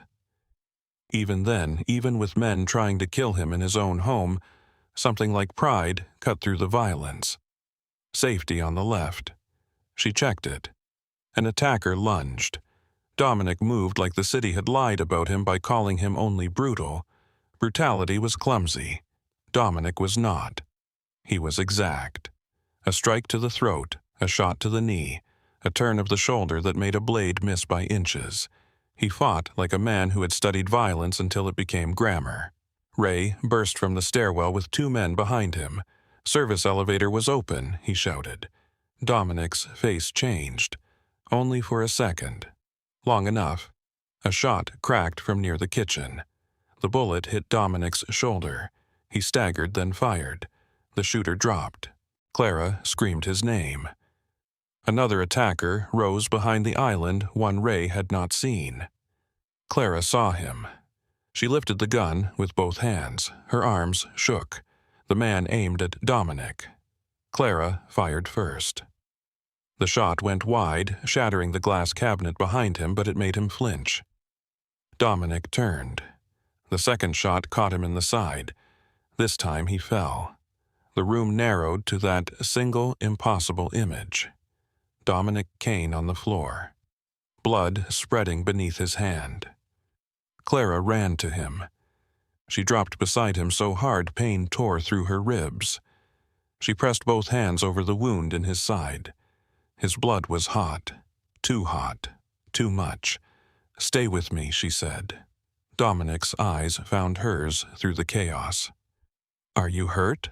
Clara gave a broken, furious laugh. "You're bleeding on the floor, and you're asking me that." His mouth twitched, then tightened with pain. "Answer." "No, I'm not hurt. Good." Ray and the others finished the room in seconds, though it felt to Clara like years. Men were disarmed, zip-tied, dragged away. Someone shouted for medical supplies. Someone else called Hargrove. Clara kept pressure on Dominic's side. Her hands were red to the wrists. He looked at her, and the terrible calm in his eyes frightened her more than the blood. "Don't you do that," she whispered. "Do what?" "Look like you're making peace with it." His breathing hitched. "I'm not. You better not be." Dominic blinked slowly. "Clara." "No." He tried again. "If I pass out, no." "Listen." She leaned closer, eyes wet and fierce. "I listened to men my whole life. Not this time." For the first time since she had known him, Dominic smiled. Small, painful, real. Ray knelt beside them with gauze. "Ambulance is coming. No hospital." Dominic rasped. Ray looked at Clara. She looked back with Dominic's blood on her hands and something harder than fear in her face. "Private clinic," she said. "The one Hargrove trusts." Ray nodded once. "Yes, ma'am." Dominic's eyes flickered with amusement despite the pain. Clara pressed harder on the wound. "If you laugh, I'll make it hurt worse. It already hurts." "Good. Stay awake for it." The private ambulance arrived in 7 minutes. Clara climbed in with him before anyone could tell her not to. Ray opened his mouth, saw her face, and closed it again. In the ambulance, Dominic drifted in and out. Clara held his hand between both of hers, the same hand that had placed a coat around her shoulders without touching her skin, the same hand that had set coffee down by the handle, the same hand that had stopped at the edge of her fear and waited. She held it as if her grip alone could keep him in the world. At the clinic, they took him behind double doors. A nurse tried to guide Clara to a waiting room. Clara looked down at her blood-soaked hands. "Where's the sink?" The nurse hesitated. Clara's voice was calm, too calm. "Where's the sink?" Ray answered from behind her. "This way." She washed Dominic's blood from her hands in a small white bathroom under bright lights that made everything merciless. The water ran red, then pink, then clear. Still, she kept scrubbing. Ray stood outside the open door. "Clara." She did not stop. "He was shot because of me." Ray's voice was rough. "He was shot because someone betrayed us." Her hands slowed. She looked at him in the mirror. Who, Ray's silence answered before his mouth did. "Owen Pike." Clara turned off the water. The room seemed to settle around her. The fear was still there. The shock. The grief waiting to become real if Dominic did not come back through those doors alive. But beneath all of it, something else opened its eyes. A clean anger. Not wild, not helpless, focused. Ray saw it and understood why Dominic had carried her out of the rain. Not because she was fragile, because she had not yet learned how dangerous survival had made her. The surgeon came out after nearly 3 hours. Dominic was alive. The bullet in his shoulder had passed cleanly. The shot to his side had torn muscle and clipped a vessel, but missed the organs that would have killed him before sunrise. Clara sat down for the first time since the attack, not because her legs gave out, because the world had finally let her. Ray lowered himself into the chair beside her. Neither of them spoke for a while. Then Clara said, "Where is Owen?" Ray looked at her, alive. "Does Dominic know?" he asked before he passed out. Of course he had. Clara closed her eyes. Behind them, she saw Preston's knife, Owen's unlocked elevator, Dominic falling, Lily's name on a transfer list. When she opened her eyes again, the waiting room lights seemed less harsh. Ray watched her carefully. "You should rest." Clara looked through the glass toward the hallway where Dominic had disappeared. "I spent 8 years resting when men told me to." Ray did not answer. Clara's voice stayed quiet. "I'm done being moved out of the room where decisions are made." The doors opened again, and a nurse allowed her into Dominic's recovery room. He lay pale against white sheets, machines murmuring beside him, bandages wrapped around his shoulder and side. He looked younger without the suit, without the armor of stillness he wore for the city. Clara sat beside him. For a long time she did not touch him. Then his fingers moved slightly against the blanket. Not reaching. Just there. Waiting. Clara placed her hand over his. Dominic's eyes opened a fraction. His voice came rough and thin. "You stayed." Clara leaned closer. "Yes." His gaze moved over her face, checking for injuries even half-conscious. She squeezed his hand. "I'm fine." His eyes softened. Liar. A tired laugh broke out of her half-sob and half-breath. Dominic's fingers tightened weakly around hers. Outside the room, Ray's voice carried low through the hall, speaking to men who were already rebuilding the walls around them. Inside, Clara kept her hand on Dominic's and looked at the man who had bled rather than let Preston take her back. When she spoke, her voice did not shake. "When you wake up properly, we're getting Lily." Dominic's eyes stayed on hers. For once, he did not argue. Dominic did not argue because even half-sedated, even with blood loss pulling him down into the white noise of medication and pain, he knew the look on Clara's face. It was not panic. It was not grief. It was decision. For 8 years, men had mistaken her silence for surrender. Her father had mistaken obedience for weakness. Preston Hale had mistaken survival for ownership. Dominic had nearly made a quieter version of the same mistake when he began planning around her instead of with her.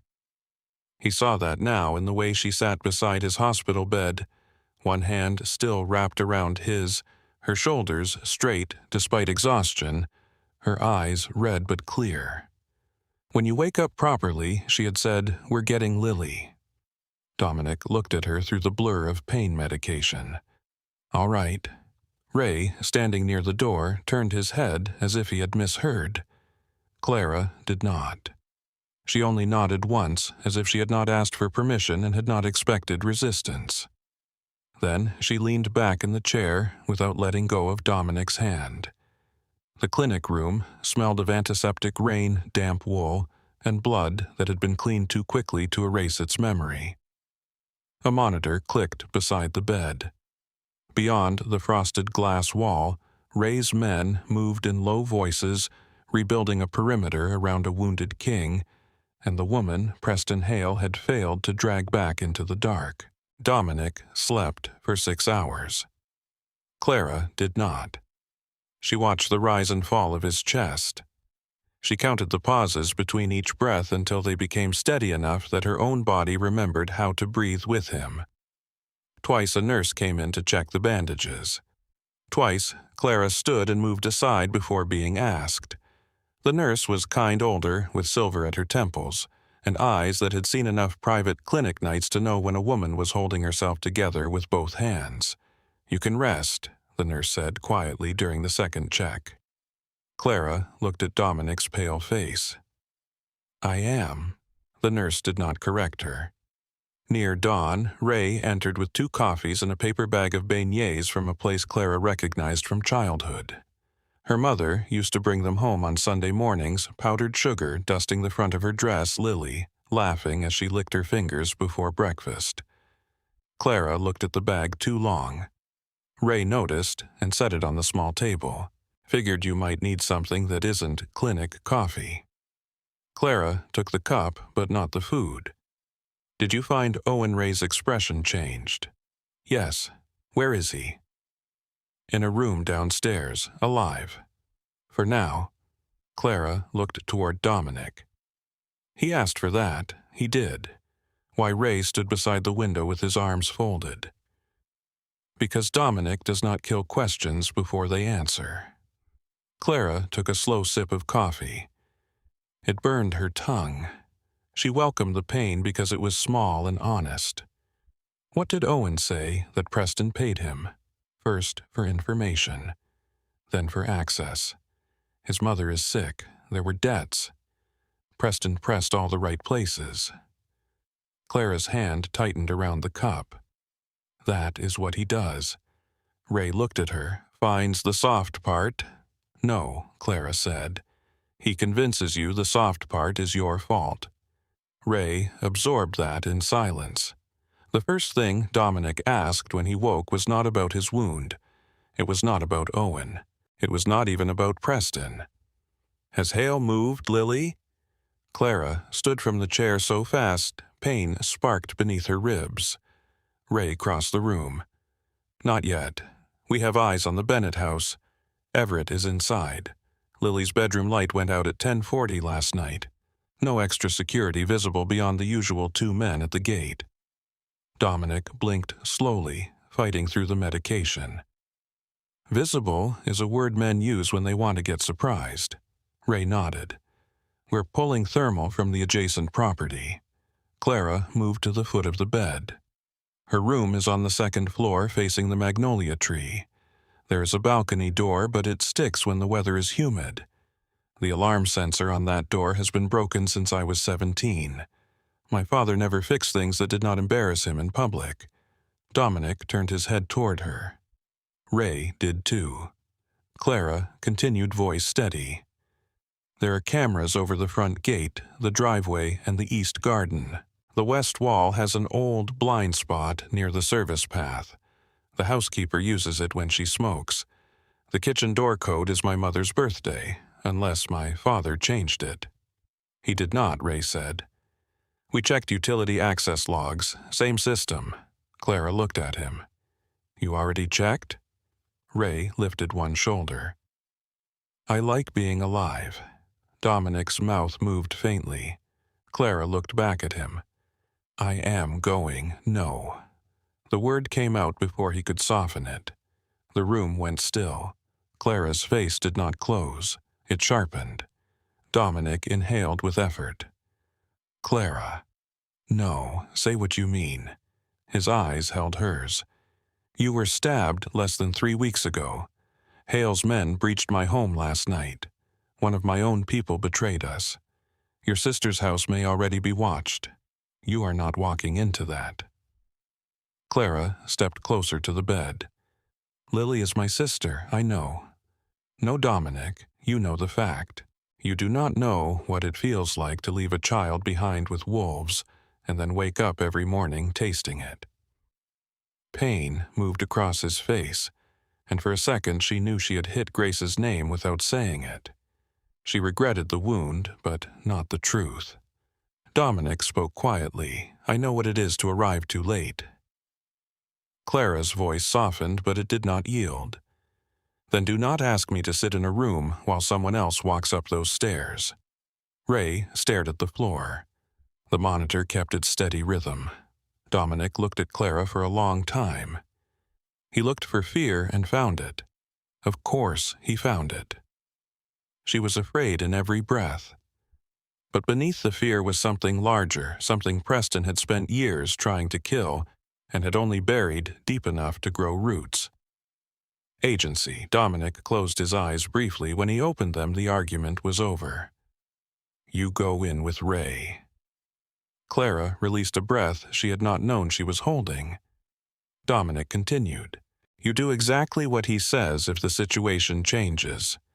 Fine. If he tells you to move, you move. Fine. If he tells you to leave without Lily because staying gets both of you killed, you do not argue. Clara's eyes hardened. That will not happen. If it does, it will not. Dominic's voice lowered. Clara. She looked away first. The thought was impossible, obscene. Leaving Lily once had nearly destroyed her. Leaving her twice would finish what Preston started. But Dominic was not asking for obedience. He was forcing her to look at the shape of danger. That was different. Finally, she said, if Ray tells me Lily is already gone, I leave alive so I can keep looking. Dominic watched her. Good. Clara hated the word because it sounded like mercy and grief at the same time. An hour later, they moved Dominic from recovery into a secure suite at the clinic. He should have been resting. Instead, he sat propped against pillows while Ray spread floor plans across the table, and Clara corrected them with a pen. That wall is not solid, she said, tapping the drawing. There is a narrow storage passage behind the dining room. My father had it sealed after my mother died because she used to hide Christmas gifts there, and he said it was wasted space. Ray marked it. And that is the sunroom. The windows lock from the inside, but Lily knows how to open the left one with a butter knife. Ray looked up. She does. Clara almost smiled. She was 9. She wanted to rescue a stray cat. Dominic watched her face when she spoke of Lily. The tension remained, but something warmer moved beneath it. A memory untouched by Preston. Proof that Clara had existed before fear and might exist after it too. Ray pointed to the front drive. Everett leaves for his club at 6 most mornings. Not if he is scared, Clara said. When he is scared, he drinks in the library and calls people richer than him. Dominic reached for the phone beside the bed. Clara turned. What are you doing? Making him scared. Dominic dialed from memory. His voice, when Everett Bennett answered, was calm enough to turn the room colder. Mr. Bennett. A pause. Even through the phone, Clara heard her father's silence. Dominic continued. This is Dominic Kane. Everett's voice came thin and careful. I do not know what business you think we have. You sold Clara to Preston Hale. Clara felt the words strike the air. Ray looked at her, but she kept her face still. Everett said something too low to hear. Dominic's gaze stayed on Clara. You will listen without interrupting. Clara is alive. Lily will be under my protection before the sun clears your roof. If you interfere, I release the contracts you signed, the payments you accepted, and the transfer list with your younger daughter's name on it. Everett's voice rose suddenly sharp. Dominic cut through it. You have 10 minutes to leave that house with whatever shame you can carry. Clara's fingers tightened around the pen until it bent. Dominic listened. Then he said, no, you do not get to speak to her. He ended the call. The room held its breath. Clara looked at the dead phone. What did he say? Dominic hesitated. She looked up. What did he say? Dominic's jaw tightened. He said you were confused. Clara laughed once. It came out dry and almost soundless. Of course he did. Dominic pushed the phone aside. He also asked how much I wanted. The pen snapped in Clara's hand. No one spoke. She stared at the broken plastic pieces in her palm and felt strangely nothing. Not surprise, not even fresh pain, just confirmation settling into the space where hope used to rot. My father never saw daughters, she said, only debts with names. Ray's phone buzzed. He checked the screen. Everett is moving. Front door, 2 bags, driver taking him out. Clara looked toward the window. The sky was bruised purple with the first hint of morning. "Lily will be awake," she said. "She never sleeps well when he drinks." Ray folded the maps. "Then we go now." Dominic swung his legs toward the edge of the bed. Clara turned on him instantly. "No." His brow lifted. She pointed at him. "You have 2 bullet holes and enough stitches to qualify as embroidery. You are not standing." Ray coughed into his hand. Dominic gave him a look. Ray became deeply interested in the floor. Clara moved closer to Dominic's bed. "You told me I had to listen if Ray said move. Now you listen, stay alive. That is your job." Dominic stared at her. No one spoke to him like that. No one alive had dared in years. Clara did not seem to care. At last, Dominic leaned back against the pillows. "Yes, ma'am." Ray made a sound that might have been a cough and might have been a laugh. Clara ignored him. Before she left, Dominic caught her wrist gently. Not gripping, just contact. She looked down at his hand, then at his face.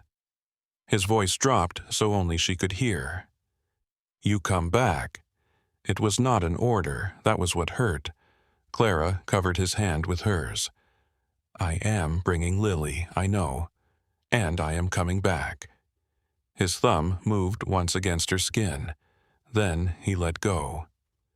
The drive to the garden district happened under a sky the color of old smoke. Clara sat in the back seat beside Ray, wearing dark clothes one of Dominic's people had found for her. Her wound ached beneath the bandage. Her hands were steady in her lap. That frightened her more than shaking would have. Ray glanced at her. "You remember the route, I remember everything." The Bennett mansion appeared behind iron gates and magnolia branches, white and graceful in the early morning light. It looked like wedding photographs and charity luncheons.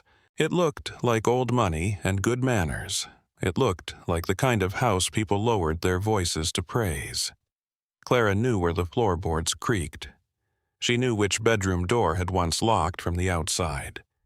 She knew where her mother used to stand in the garden when she wanted to cry where no one could hear. Ray's men moved first, quiet shadows over the west wall through the blind spot Clara had marked. One disabled the gate camera. Another cut the alarm delay. Ray stayed beside Clara as they entered through the kitchen door. The code still worked. Her mother's birthday. Clara stood in the dark kitchen for 1 second too long. Copper pots hung above the island. The blue tile backsplash her mother had chosen was still there. A bowl of green apples sat untouched on the counter, arranged for appearance rather than appetite. Ray touched her elbow lightly, then removed his hand at once. She nodded. They moved through the service hall. The house smelled the same. Lemon polish. Old wood. Cold coffee. Her father's bourbon. Clara climbed the back stairs, each step unlocking a different year. At 12, she had slid down the banister and torn her dress. At 16, she had hidden a failed math test beneath the runner. At 19, she had stood halfway up these stairs and watched Preston Hale kiss her father's hand like a prince in a house of cowards. At the top, Ray paused. 2 of Dominic's men cleared the hall. Clara pointed to the left. Lily's room. The door was closed. Light showed beneath it. Clara's throat tightened. She knocked once softly. No answer. She opened the door. Lily Bennett sat on the floor beside her bed with a backpack half packed in front of her. Her dark blonde hair was pulled into a messy ponytail. She wore an oversized sweatshirt and 1 sock. Her eyes wide and honey brown like their mother's lifted to the doorway. For 1 terrible second, she did not move. Then her mouth opened. Clara. The name broke in the middle. Clara crossed the room before she remembered deciding to move. Lily hit her like a wave. Arms around her neck. Face buried against her shoulder. A sob tearing out of her with such force that Clara nearly folded around it. I thought you were dead, Lily choked. I thought he killed you. Clara held her tighter despite the pain under her ribs. I am here. You left. The words came muffled, wet and furious. Clara closed her eyes. I know. You left me with him. I know. Lily pulled back, tears streaking her face. Why? Because I was bleeding. Because I was terrified. Because I thought I could come back in hours, and it took weeks. Because every road out of hell has a toll, and I have been paying it in guilt. Clara touched her sister's face. Because if I stayed, he would have taken us both. Lily stared at her. The anger did not vanish. It should not. Clara did not want it to. Lily deserved every sharp edge of it, but beneath it came recognition, fear, knowledge. Lily looked toward the hallway. Is Preston coming? Not if we move now. Ray appeared at the door, but did not enter. 3 minutes. Lily's eyes snapped to him. She stepped in front of Clara. Small, body rigid with suspicion. Who is he, Ray? Clara said. He works with Dominic Kane. Lily's face changed. Kane? As in that, Kane Ray gave a small nod. Usually just Ray. Lily looked at Clara as if deciding whether her sister had escaped one monster by walking into the arms of another. Clara understood the look. He helped me. Lily did not look convinced. Why? From the hallway, Ray said, Because your sister asked not to be taken back. Lily studied him, then she grabbed her backpack and shoved in a framed photo from her nightstand. Their mother young and laughing in a yellow dress, one hand lifted to block the sun. Clara looked at the photo and nearly lost her breath. Lily zipped the bag. I am ready. They moved quickly. At the top of the stairs, Lily stopped. What about Dad? Clara's face went still. He left. Lily understood too fast. 16 was too young to understand a father leaving, but old enough in that house to expect it. He did not even check my room. Clara had no lie left in her. No. Lily's jaw tightened. For a moment, she looked so much like Clara had in the alley that Ray looked away. They exited through the kitchen. Outside, dawn had touched the magnolia tree in pale light. A bird called from somewhere high and careless. The world continued its ordinary morning while Lily Bennett walked out of her childhood home holding her sister's hand like the floor might open beneath them. At the west gate, one of Ray's men lifted a hand. Ray stopped. What? The man spoke into his earpiece, then looked at Ray. Car 2 blocks east. Black sedan.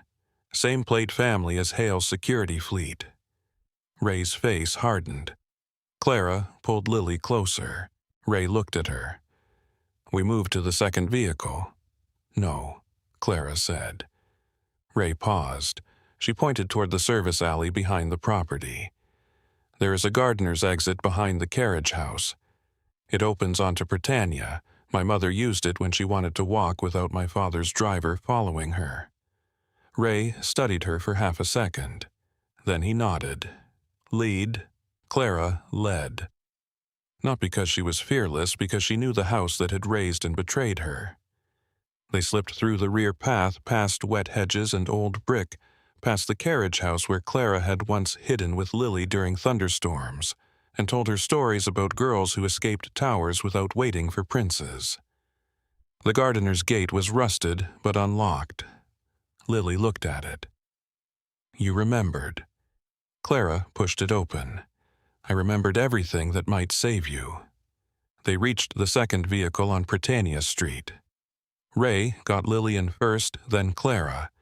The door shut with a heavy final sound. As the car pulled away, Clara looked back once. The Bennett mansion stood perfect behind its iron and flowers. For years, she had thought leaving it meant losing everything. Now she watched it shrink through the rear window and felt only one thing. Space. At the clinic, Lily refused to go through the door until Clara did. Dominic was awake when they entered his room, pale, bandaged, furious at his own weakness, but awake. Lily saw him and stopped. She looked him up and down with the brutal honesty of a girl who had no patience left for powerful men. "You are Dominic Kane, yes. You are a criminal." Ray looked at the ceiling.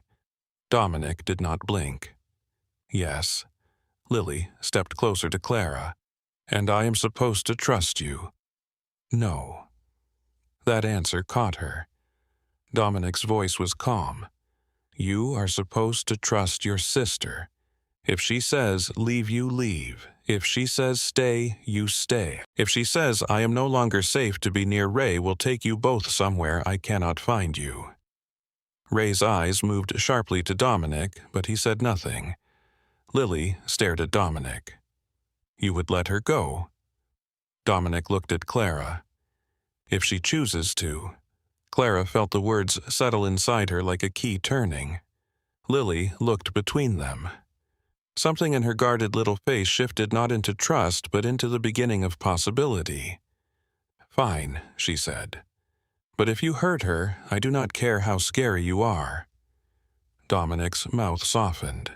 "Fair." Lily sat in the chair beside Clara and crossed her arms. Ray whispered from the door, "Terrifying child." Lily heard him. "I am 16. Ray nodded gravely. "My mistake." For the first time in weeks, Clara laughed without flinching afterward. Dominic watched her. The sound entered the room and changed it. Later, when Lily slept on the couch in the adjoining room with her mother's photo clutched to her chest, Clara stood at Dominic's bedside. "He left her," she said. Dominic did not ask who. "Yes, I knew he would. I know. It still hurt." Dominic looked up at her. "Knowing the knife is coming does not make it less sharp." Clara sat carefully on the edge of the chair. "I want Preston exposed." Dominic's eyes sharpened. Not disappeared, not buried in a swamp, not turned into a rumor men whisper over whiskey. "No, I want every person who smiled beside him to pretend they never knew him. I want every clinic searched, every account frozen, every girl found. I want Lily to know he did not vanish because a stronger man killed him. I want her to know he fell because the truth got louder than his money." Dominic watched her with something deeper than admiration. "Respect. Then I need the files." Clara reached into her pocket and pulled out a folded piece of paper. The final password. Dominic did not take it immediately. "You kept this with you, I memorized it too. Paper just makes people feel better." He almost smiled. She placed it in his hand. Their fingers touched.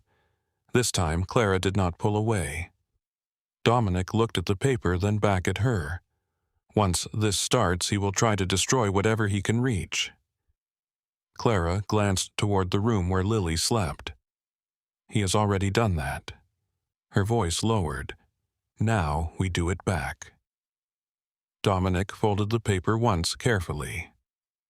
From the hallway, Ray's phone rang. He answered, listened, and looked into the room. "Hale just called. He wants a meeting."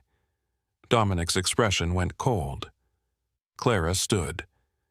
For a moment, no one spoke. Then she said, "Tell him yes." Dominic looked at her. Clara's fear was still there. It always would be in some form. But it no longer held the only chair in the room. She lifted her chin. "And tell him I will be there." The room went quiet after Clara said it. Ray stood in the doorway with the phone still in his hand. Preston Hale's voice reduced to a deadline, and a choice no one could pretend was small. Lily slept in the next room, curled around the photograph of their mother. Dominic sat upright in the clinic bed, pale beneath the bruising around his shoulder, eyes fixed on Clara as if he was seeing her cross an invisible line, and knew better than to pull her back from it. "You do not have to face him," Dominic said. Clara looked at him. I know. That was the whole difference. For most of her life, every sentence had arrived as a wall. You have to smile. You have to stay. You have to understand your father. You have to forgive Preston. You have to be quiet. You have to survive this room, this dinner, this hand around your wrist. Now Dominic offered her an open door. She chose to walk through it. He does not get to see only you, she said. He does not get to believe I am still somewhere behind a locked door shaking while men decide what happens to my life. Dominic's jaw tightened.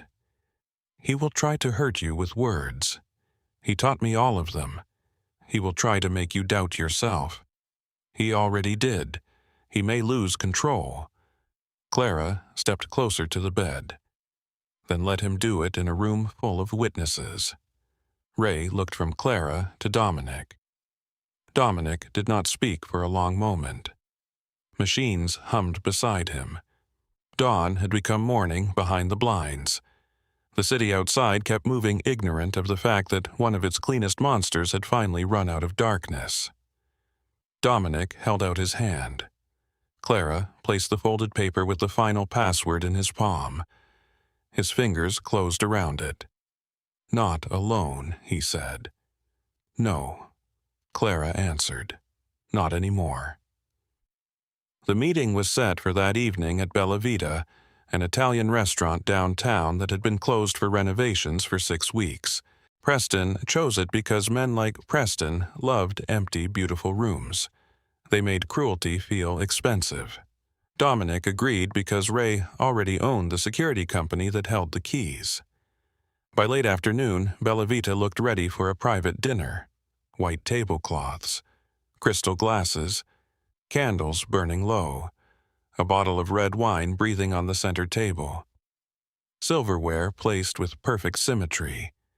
The kind of room where powerful men could discuss ugly things softly and pretend manners made them civilized.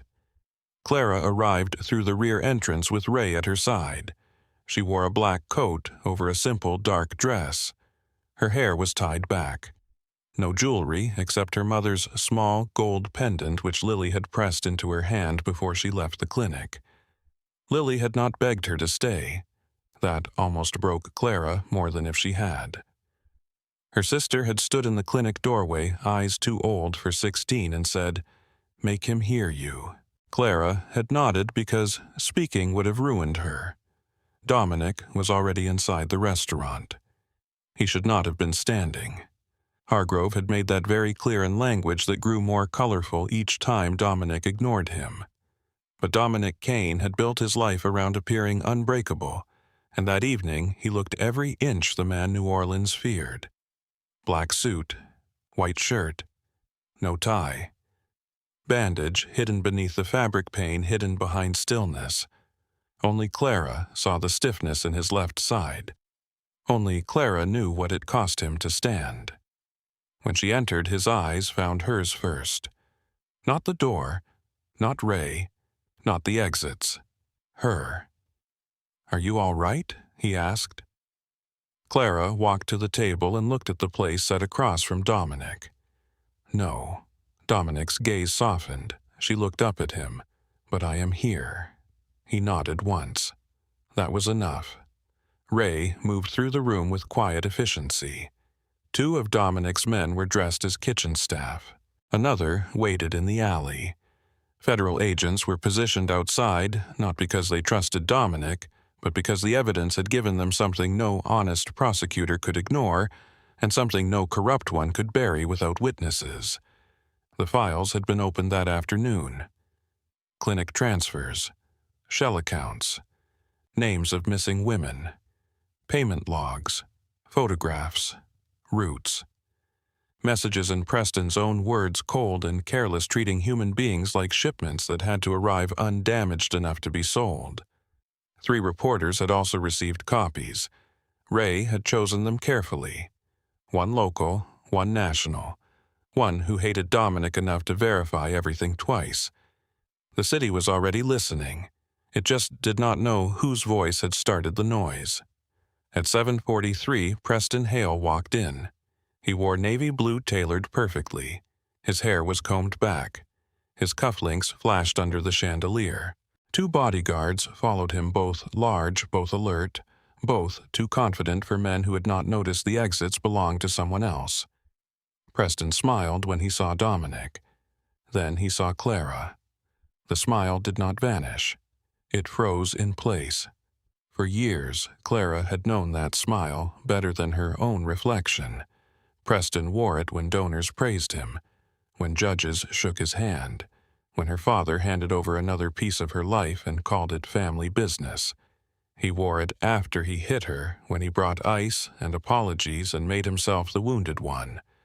Now he wore it because the room required a mask, and he had not yet accepted that everyone inside had seen the face beneath it. "Clara," he said gently, her stomach turned, not from fear, from memory. "Preston." He tilted his head. "You look tired." Dominic's hand flexed once at his side. Clara saw it. She did not need him to move. "I have been busy," she said. Preston gave a small laugh and turned to Dominic as if Clara had been allowed her little moment. "This is dramatic even for you, Kane." Dominic sat slowly at the table. Pain crossed his face for less than a second. Preston noticed. His eyes brightened. "You are injured." Dominic picked up the water glass and took a measured sip. "You sent poor marksmen." Preston's smile sharpened. "I did not send anyone. But if something happened in your home, I hope you are reviewing your hiring practices." Ray stood near the bar with his hands folded in front of him. His expression did not change. Preston sat without being invited and poured himself wine. "Let us stop pretending this is anything more than business. Clara took property that does not belong to her." Clara's fingers curled against her palm. Dominic looked at Preston over the rim of his glass. "Careful." Preston turned back to Clara, softening his voice. "Baby, you do not understand what you copied. Those files are dangerous. People could be hurt." Clara looked at him for a long moment. It amazed her suddenly how small he seemed when she was not trapped in a room with him. Still handsome, still polished, still poisonous, but smaller. "People were hurt before I copied anything." Preston's eyes flicked. There it was, the crack, tiny but real. He leaned back. "You have been listening to Kane too much. Men like him rescue women only when they want something to own." Clara felt Dominic go still beside her. She kept her eyes on Preston. "You always did confuse other people with yourself." The bodyguard on Preston's right shifted. Ray lifted one finger from across the room. The bodyguard stopped shifting. Preston noticed. The wineglass in his hand trembled slightly before he set it down. Dominic spoke. "You operated clinics as trafficking hubs. You used medical transport contracts to move women across state lines. You laundered money through rehabilitation centers and charitable foundations. You marked a 16-year-old girl for transfer." Preston's voice cooled. "Allegations." Clara placed a phone on the table, then a folder, then a small recorder. Preston's eyes dropped to each object. Clara opened the folder and slid one page toward him. It was a copy of the transfer list. Lily Bennett's name sat in black ink among 6 others. Preston stared at it. For 1 second, the civilized man disappeared.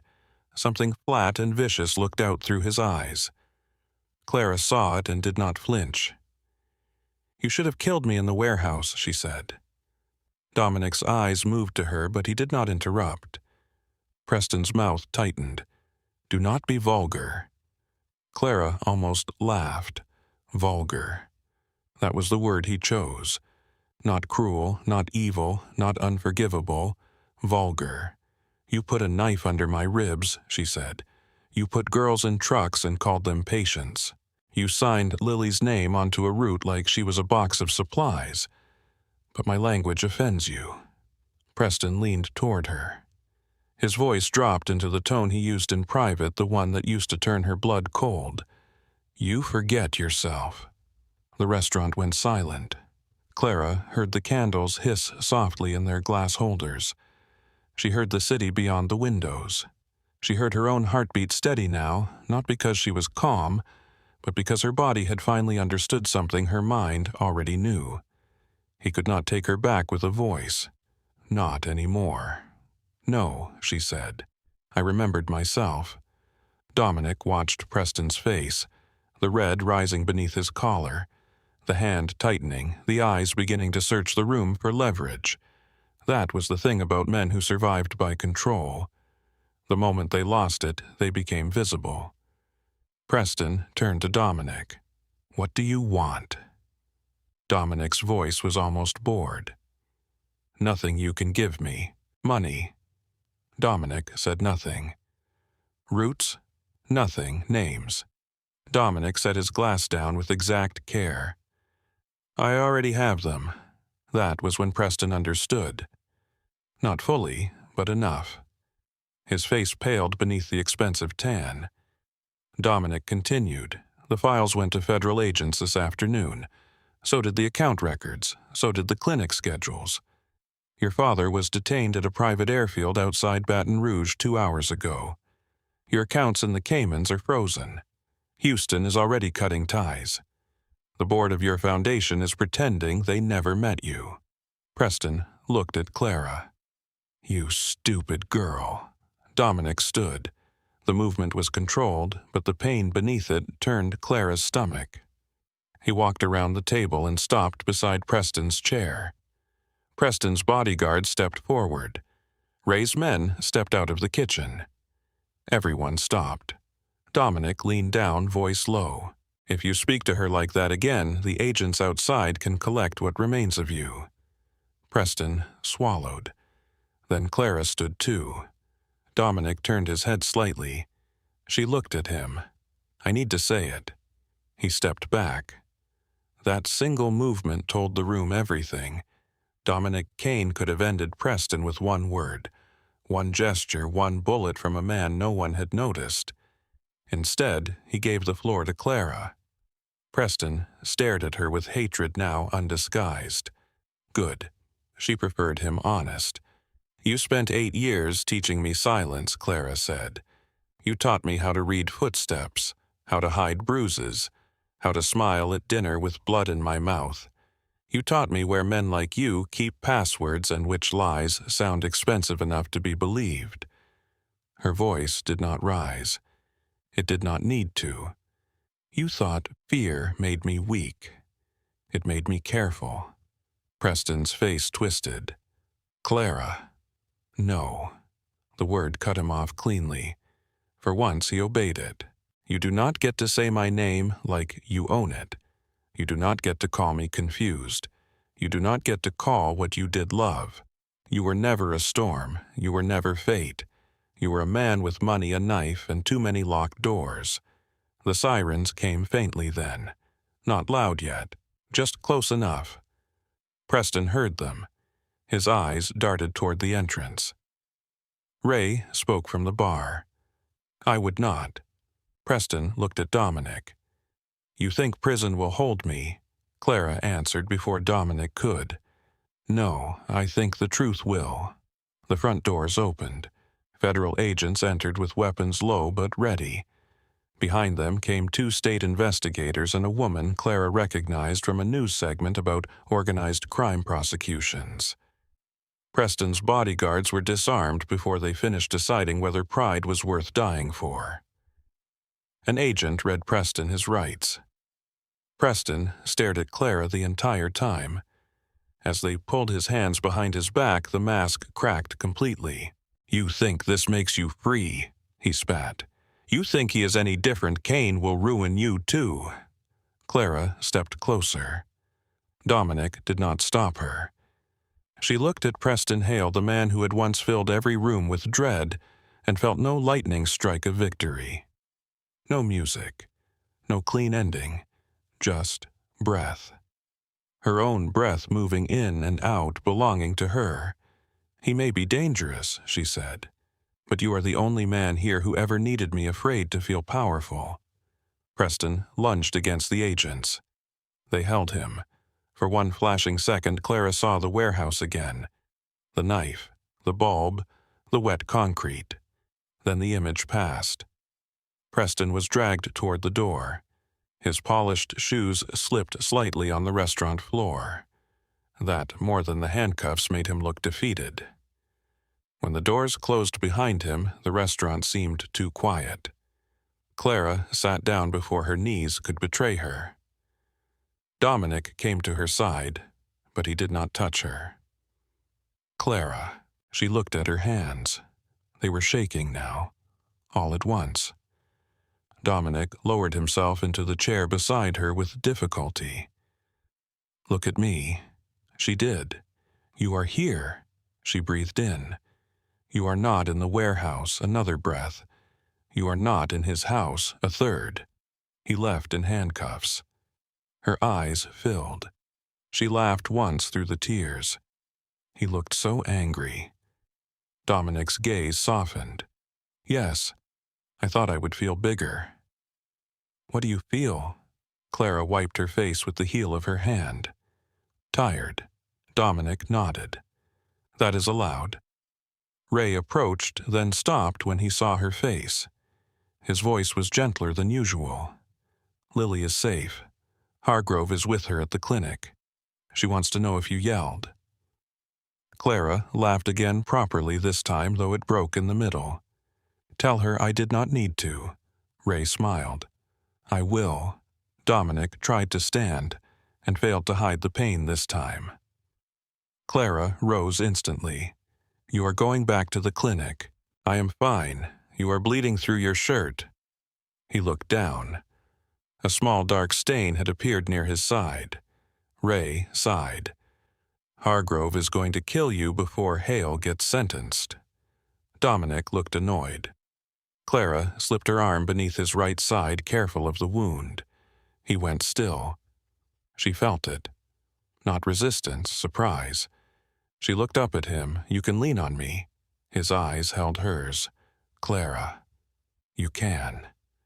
For a moment he looked like a man standing at the edge of a bridge he had built himself and never crossed. Then, slowly, Dominic Kane leaned some of his weight into her. Not all. Enough. They left the restaurant together through the rear door while cameras flashed at the front entrance and the first reporters began saying Preston Hale's name into microphones. The city listened. Weeks passed in fragments. Clinic raids, arrest warrants, sealed indictments becoming public. Women found in safe houses and transport records in places with locked gates and clean paperwork. Some alive, some not. Clara read every name she could bear to read, and some she could not. Preston's trial did not become the elegant legal battle his family expected. The evidence was too wide, too detailed, too ugly. Men who had toasted him at fundraisers suddenly developed weak memories. Board members resigned, judges recused themselves, donors claimed shock. Reporters printed photographs of clinics with white walls and locked back rooms. Lily testified behind closed doors about what she had heard, what Preston had said, what her father had ignored. Clara testified in open court. Her voice shook only once when the prosecutor asked about the warehouse. She kept going. Preston did not look at her during sentencing. Cowardice, Clara learned often, wore the same face as contempt. He received 34 years. Everett Bennett took a plea and vanished into federal protection with a name Clara did not want to know. Lily cried when she heard not because she wanted him back, but because a bad father disappearing still left the shape of a father behind. Dominic recovered badly according to Hargrove and normally according to Ray. He complained about the food ignored half the restrictions and stopped only when Clara stood in his doorway with crossed arms and said, "I did not drag you through justice so you could die of arrogance." He obeyed after that, mostly. Spring came soft over New Orleans. The air warmed, rain smelled less like grief, and more like earth. Lily enrolled in a private school under additional security and immediately got into trouble for correcting a history teacher in front of the class. Ray called her a menace. Lily called him emotionally elderly. Clara began working with a trauma counselor twice a week. Some sessions left her quiet for hours. Some left her angry enough to scrub the kitchen counters until Dominic gently removed the sponge from her hand and replaced it with tea. Some nights, she woke with Preston's voice in her ear and her body convinced she was 19 again. Dominic never told her it was over. He had learned that the body did not believe calendars. Instead, he turned on the lamp, sat across the room, waited until she found the present. One night, near 3 a.m, Clara looked at him from the bed where she sat wrapped in a blanket. "You can sit closer." Dominic moved from the chair to the edge of the bed, leaving space between them. She looked at the space, then at him. Closer than that. He came closer, still careful, always careful. Clara reached for his hand. Their fingers laced slowly. The world did not end. Outside, the river moved through the dark. Months later, they opened Grace House in a restored building not far from the water. No marble floors, no chandeliers. Warm lights, soft chairs, bedrooms with locks on the inside, a kitchen that smelled of soup and bread, a playroom Lily insisted needed brighter paint, a legal office, a medical room, a back garden with magnolias planted along the wall. Above the front desk hung a simple sign, Grace House. Under it, smaller words Clara had chosen herself. The key stays with you. At the opening, people expected Dominic to speak. He did not. He stood in the back with Ray, one hand in his pocket, still uncomfortable in rooms where hope had witnesses. Clara stood at the front. She looked at Lily in the first row, at Hargrove, at the counselor who had taught her how to breathe without apologizing for needing air, at women whose names she knew and women whose stories she would never ask for unless they offered them. She did not tell the room everything. She did not need to empty her wounds to prove they had existed. She only said, "Some doors are built to keep people in. This one opens both ways." That was all. It was enough. That night, after everyone left, rain began again. Soft rain. New Orleans rain. Clara stood in the doorway of Grace House and listened to it touch the street. Dominic came up beside her. "Too quiet?" he asked. She looked back at the warm rooms, the lit hallway, the front desk, the locked doors that locked only from the inside. "No," she said, "not quiet." A car stopped near the curb. Ray stepped out first, holding an umbrella over a young woman with a split lip and a coat clutched tight around her body. She could not have been more than 20. Her eyes moved from the building to Dominic, then to Clara, ready to run if the air changed wrong. Clara stepped into the rain. The young woman whispered, "Please, I cannot go back." Clara felt the alley under her feet again. The blood, the storm, the voice that had once come out of her own mouth. Dominic stayed behind her, close enough to be there far enough not to fill the doorway. Clara opened the door wider. "You do not have to." The young woman looked at the warm light inside, then at Clara. "Is it safe?" Clara thought of sealed water bottles. Coffee cups turned by the handle. A man who had learned to wait. A sister sleeping with the hallway light on. A city forced to listen. She answered with the only promise that mattered. "You hold the key here." The young woman stepped inside. Clara closed the door against the rain.